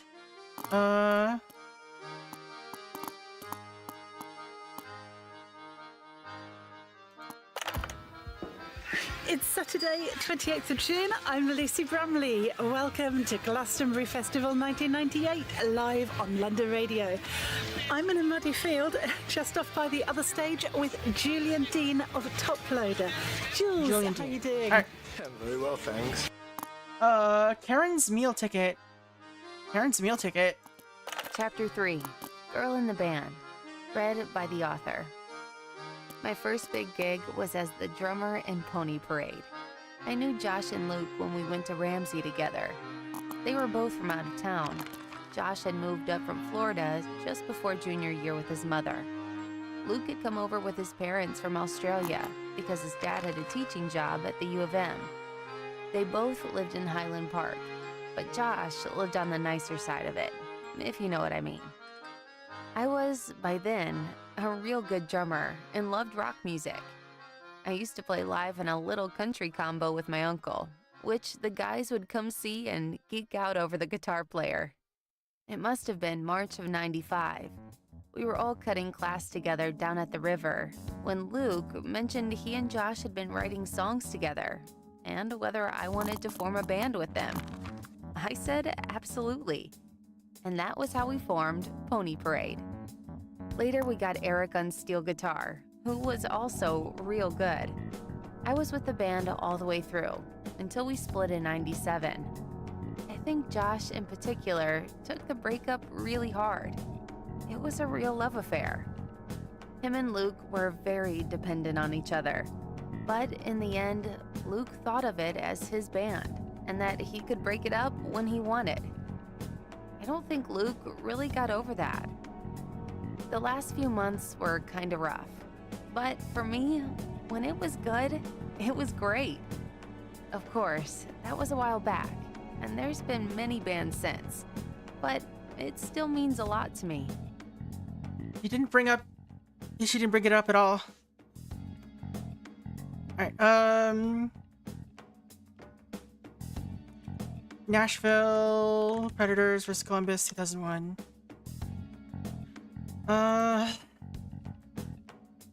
Matthias Tamander, Mark Dennis, David Legwand. This article's from 2001, are you sure?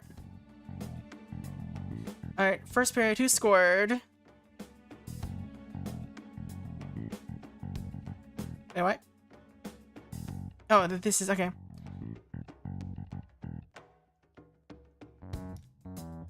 So, who was on Columbus?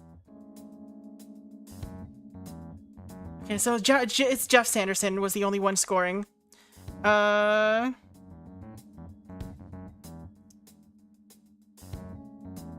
in the East Street Band. I guess that's what Nils Lofgren was for. Oops, wrong one. How do I clear that? You're Jeff Sanderson. We'll try to remember that I set that to the wrong thing. Owner of the Broken Sitar. Anyway, I hope you can. It's real pity. And now it's 3 days until Christmas. I've got studios smashed to shit. Ravi? Is that what they said? And a traumatized engineer to try and glue back together in time for Westlife. And you know what they can be like.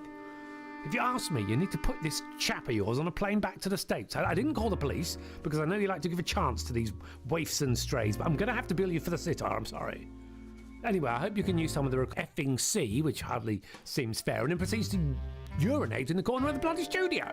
And that's just the start of it. He then gets into a screaming match with his own bloody guitarist that descends into fisticuffs, during which he only went and broke our fucking sitar. That sitar belongs to Ravi Shankar's brother. Ravi Shankar's brother. And now it's 3 days until Christmas. I've got who's Ravi Shankar? Pissy carpets and a traumatized engineer to try and glue back together in time for Westlife. And you know what they can be like. Brother. If you ask me, you need to put this chap of yours on a plane back to the States. I didn't call the police because I know you like to give a chance to these waifs and strays. Did you go by any other names? Bill you for the sitar, I'm sorry. Anyway, I hope you can use some of the recordings for the February launch. Funny title, the record. Made me laugh. I hope it works. Anyway, all the best. Bye now. Was there another brother? Yeah, Ravi Shankar's brother is not on this list.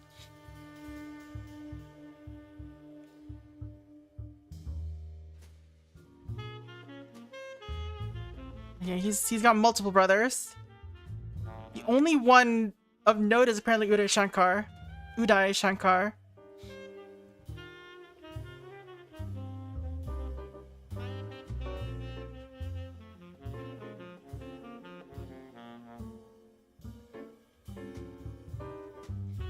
Are there other Ravi Shankars?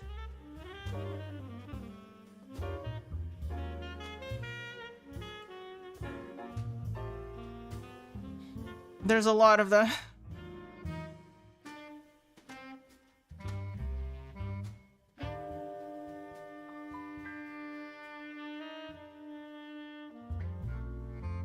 What? Oh.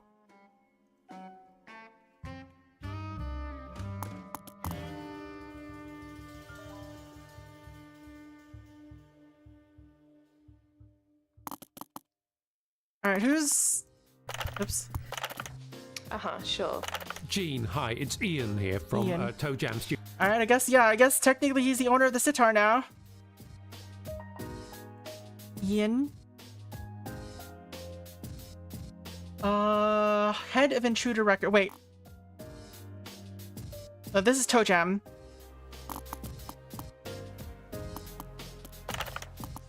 Gene, hi, it's Ian here from Toe Jam Studio. Intruder Records.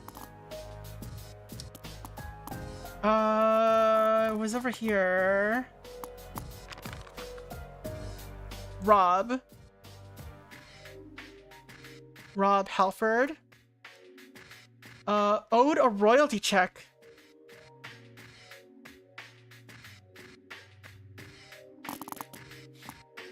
Nashville Law. Hello, everyone. As I'm sure many of you know by now, this evening our officers apprehended a white male in the parking lot of the Grand Ole Opry.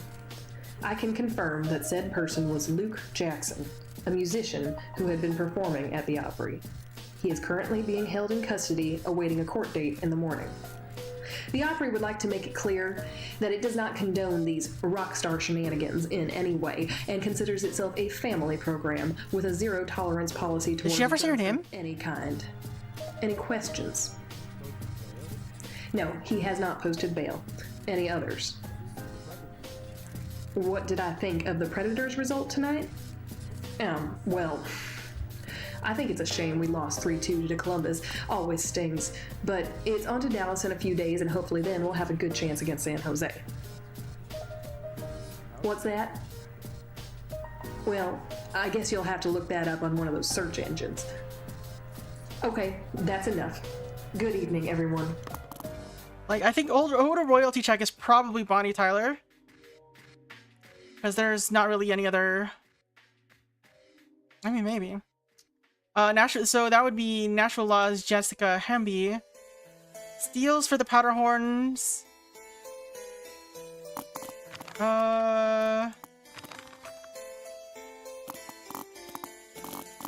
Do we know who played for the Powderhorns? Sure. I guess So Ben isn't on that list though. from London. Oh yeah, he's on the list already. John Lewis, and then got offered a role at Target Corporate in Late Voice Yet, and Luke's immediate success was quite troubling for him. I found him to be a really open, interested person. He talked a lot about Ben, but he also talked about Luke. He didn't seem angry, even though Luke had called him out in the press, but he did feel betrayed and seemed a little lost. I think our happiest time was around April 2001. Oregon too. The now famous Alfa Romeo was actually my mum's car. They thought the name was pronounced Alfa Romeo, like it was some NATO thing.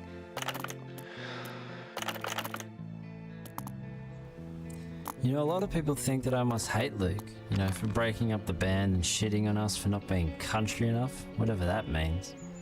I know he likes to pretend that I'm like Robbie Robertson, who's Yeah, he did Oregon in Powderhorn. off his precious southern energy, but very few people know what it's all about with us.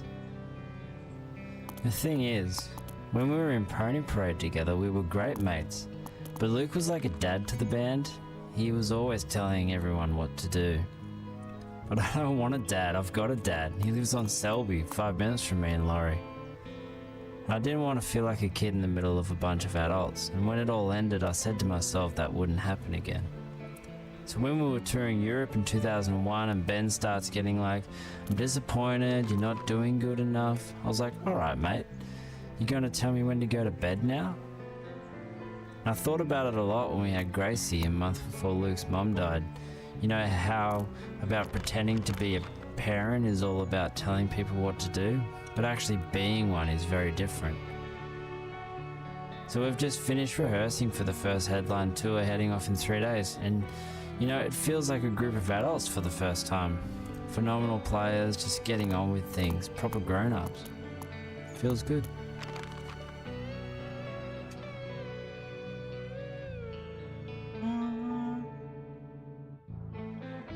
That he didn't mention anyone there.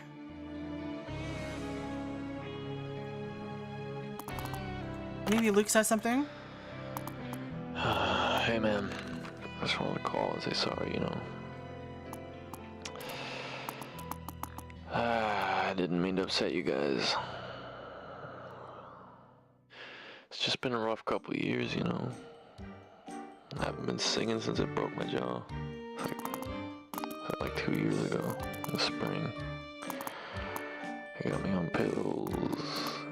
Just pills and pills and pills. I just can't get it together. Just so tired, man. You know, I did rehab. Did I tell you that? Last November. It helped for a while, but I heard about Ben last week. I know he had some of his problems. Oh, I'm so sorry. He was such a great guitar player. It's just, I don't know. Seeing you have all those things that I wanted makes me want them too, I guess. My little bro. We had a good thing going for a while, man. Anyway, I'm sorry. I'm sorry I messed it up so badly. Anyway, it's kind of late, man. I guess I'll see you soon. Don't know. I don't think he said anything in there. I was kind of distracted though.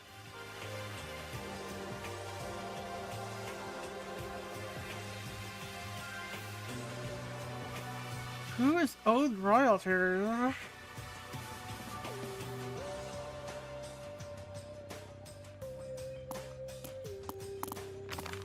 think this is Danganronpa.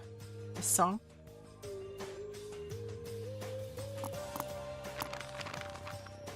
But I did find out that Karen's being paid by Bonnie Tyler. It's over here.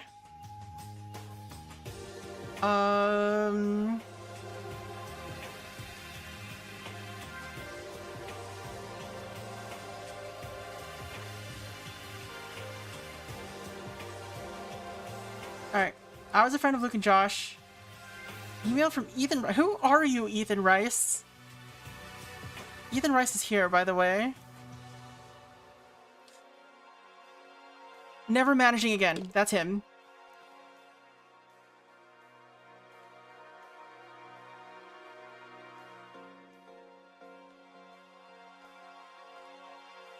Or this is where it comes up. Eric was particularly upset.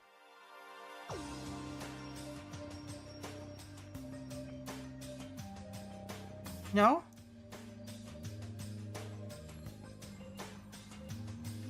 They needed someone to organize the tour and ask me, although I had no experience. I guess, yeah, he's gotta be the one that's this.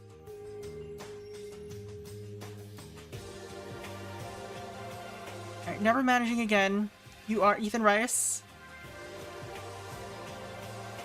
I think we've got everything filled in now.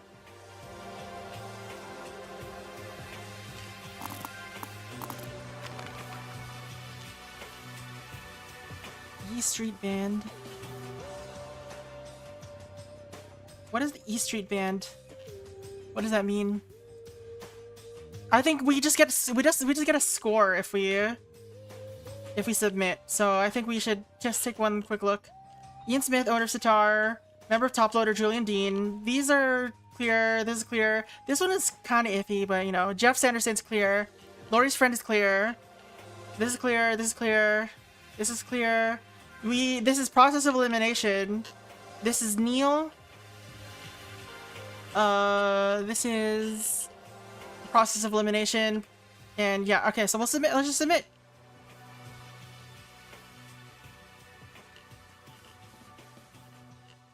Bruce Springsteen's band is E Street. Alright, who's Nils Lofgren?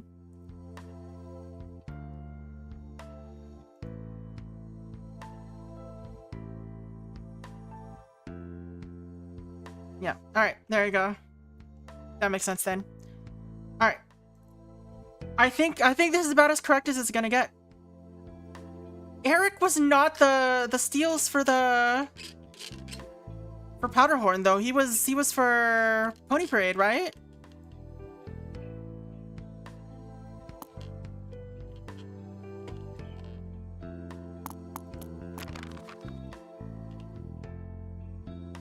We don't even know who's in Pony Parade other than Ben was in it. But anyway, let's submit. Alright, what did we miss? We probably missed the Ethan Rice or the. Alright, let's fill these names in again. 91.5 Sussex, I'm Dave Allen in the afternoon. I'm very excited to welcome another Hello? Why is it not working? Why is it not working?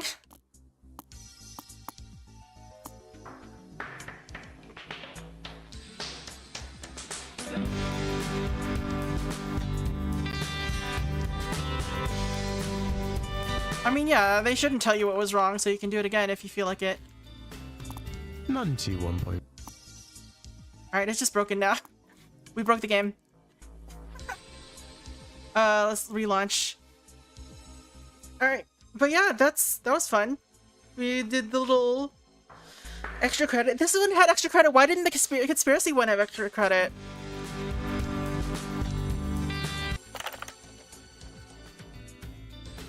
Alright. 91.5. So this was excited to welcome another musically oriented guest. Jeff Schultz. We're having these days local author This and was journalist Lucy Bramley.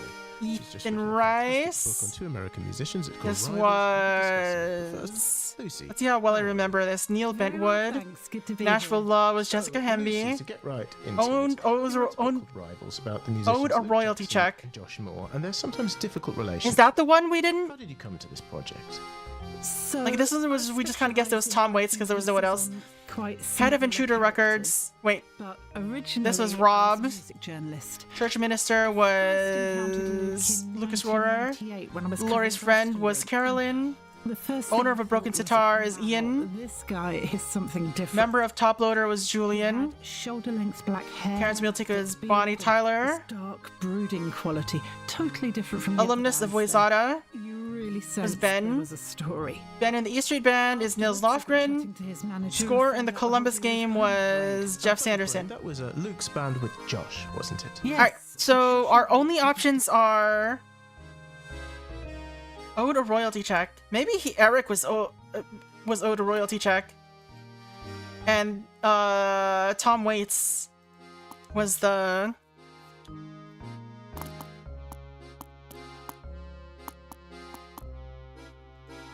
Gene, hi, it's Ian here from. He staggers in here. Okay, maybe it's this interview that has information about this. 91.5 Sussex. Maybe I should have listened to this. Afternoon. I'm very excited to welcome another musically oriented guest.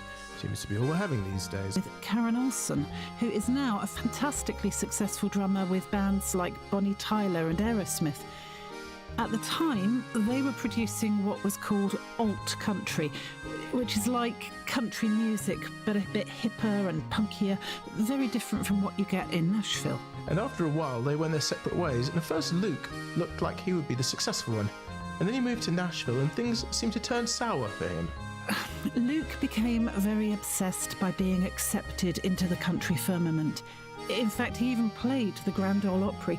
Of course, then he was arrested, and Sheriff Hemby held a press conference which effectively ended his Hello, Sheriff career. Hemby. And in contrast, Josh, who is Australian, may I say, becomes more of a mainstream star. You write blending country, indie and pop music, and Luke starts making more and more obscure music.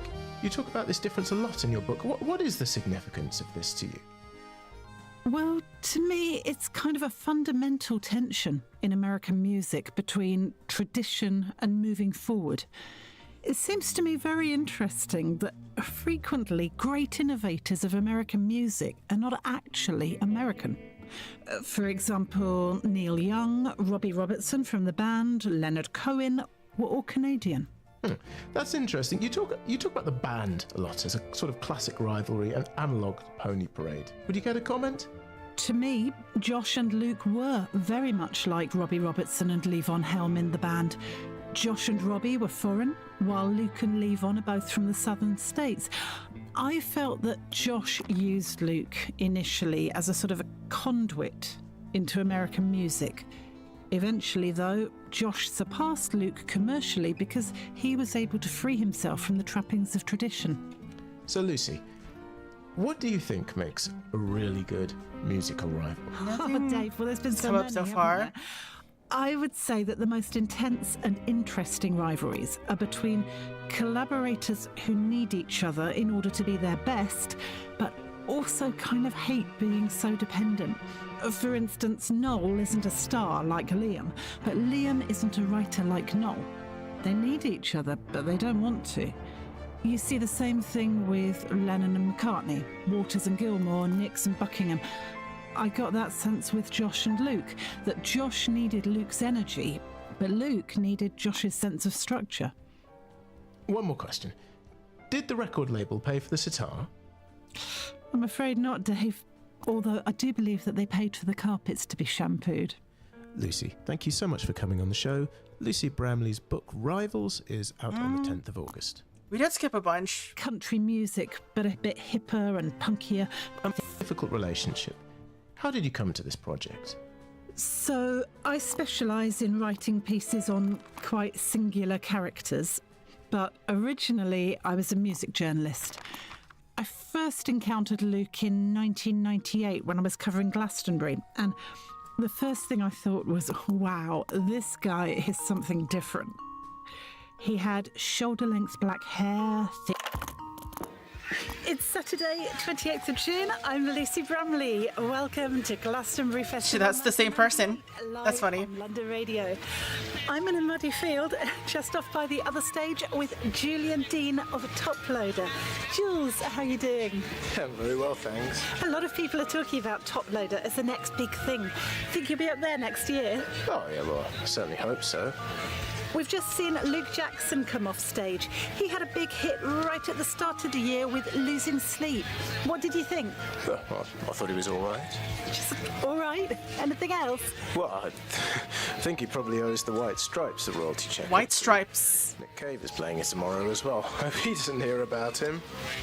All right, Julian. I assume that's Tom Waits. Top Loader's self-titled record is out now on Farcanal Records.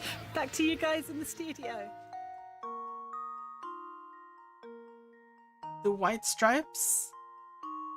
No, it's Jack White and Meg White. Is there anyone else? Is there another band called the White Stripes?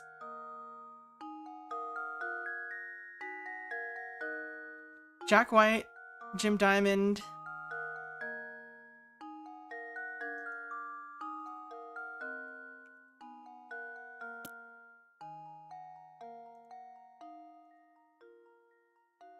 They're not on this list. What?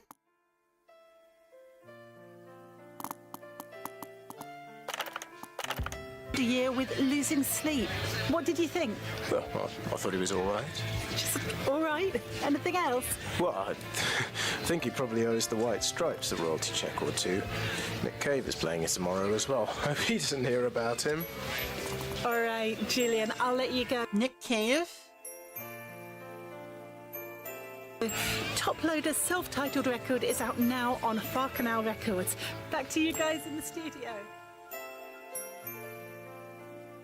Nick Cave and Tom... I guess it's gotta be Tom Waits. Oh, the royalty... right?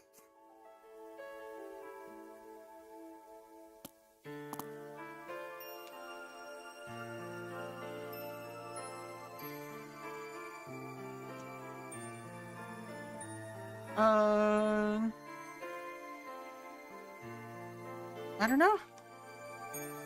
I don't know what else to... I mean, I feel like the only thing that's wrong is it's got to be this one then. Was it also Ben? Was Ben organ and... No, that's still wrong. Who is it? Who's the guitarist?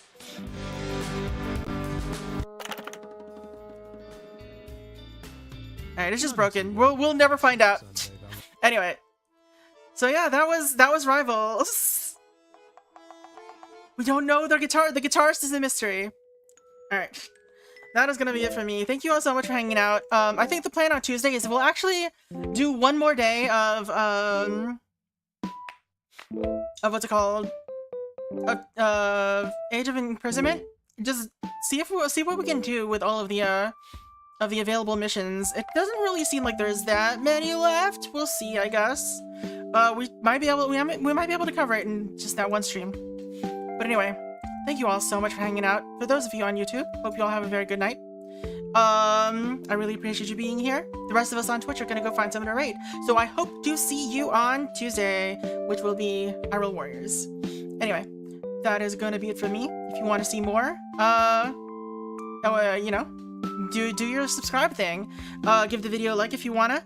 And I would appreciate some comments for like deductive type games or mystery games, or just sort of game suggestions. That would be great. I really look for like lots of these games, and I want suggestions. So if you guys know anything, yeah, please let me know. Anyway, hope you all have a good one. The rest of us on Twitch are gonna go find somebody to raid. So later, bye.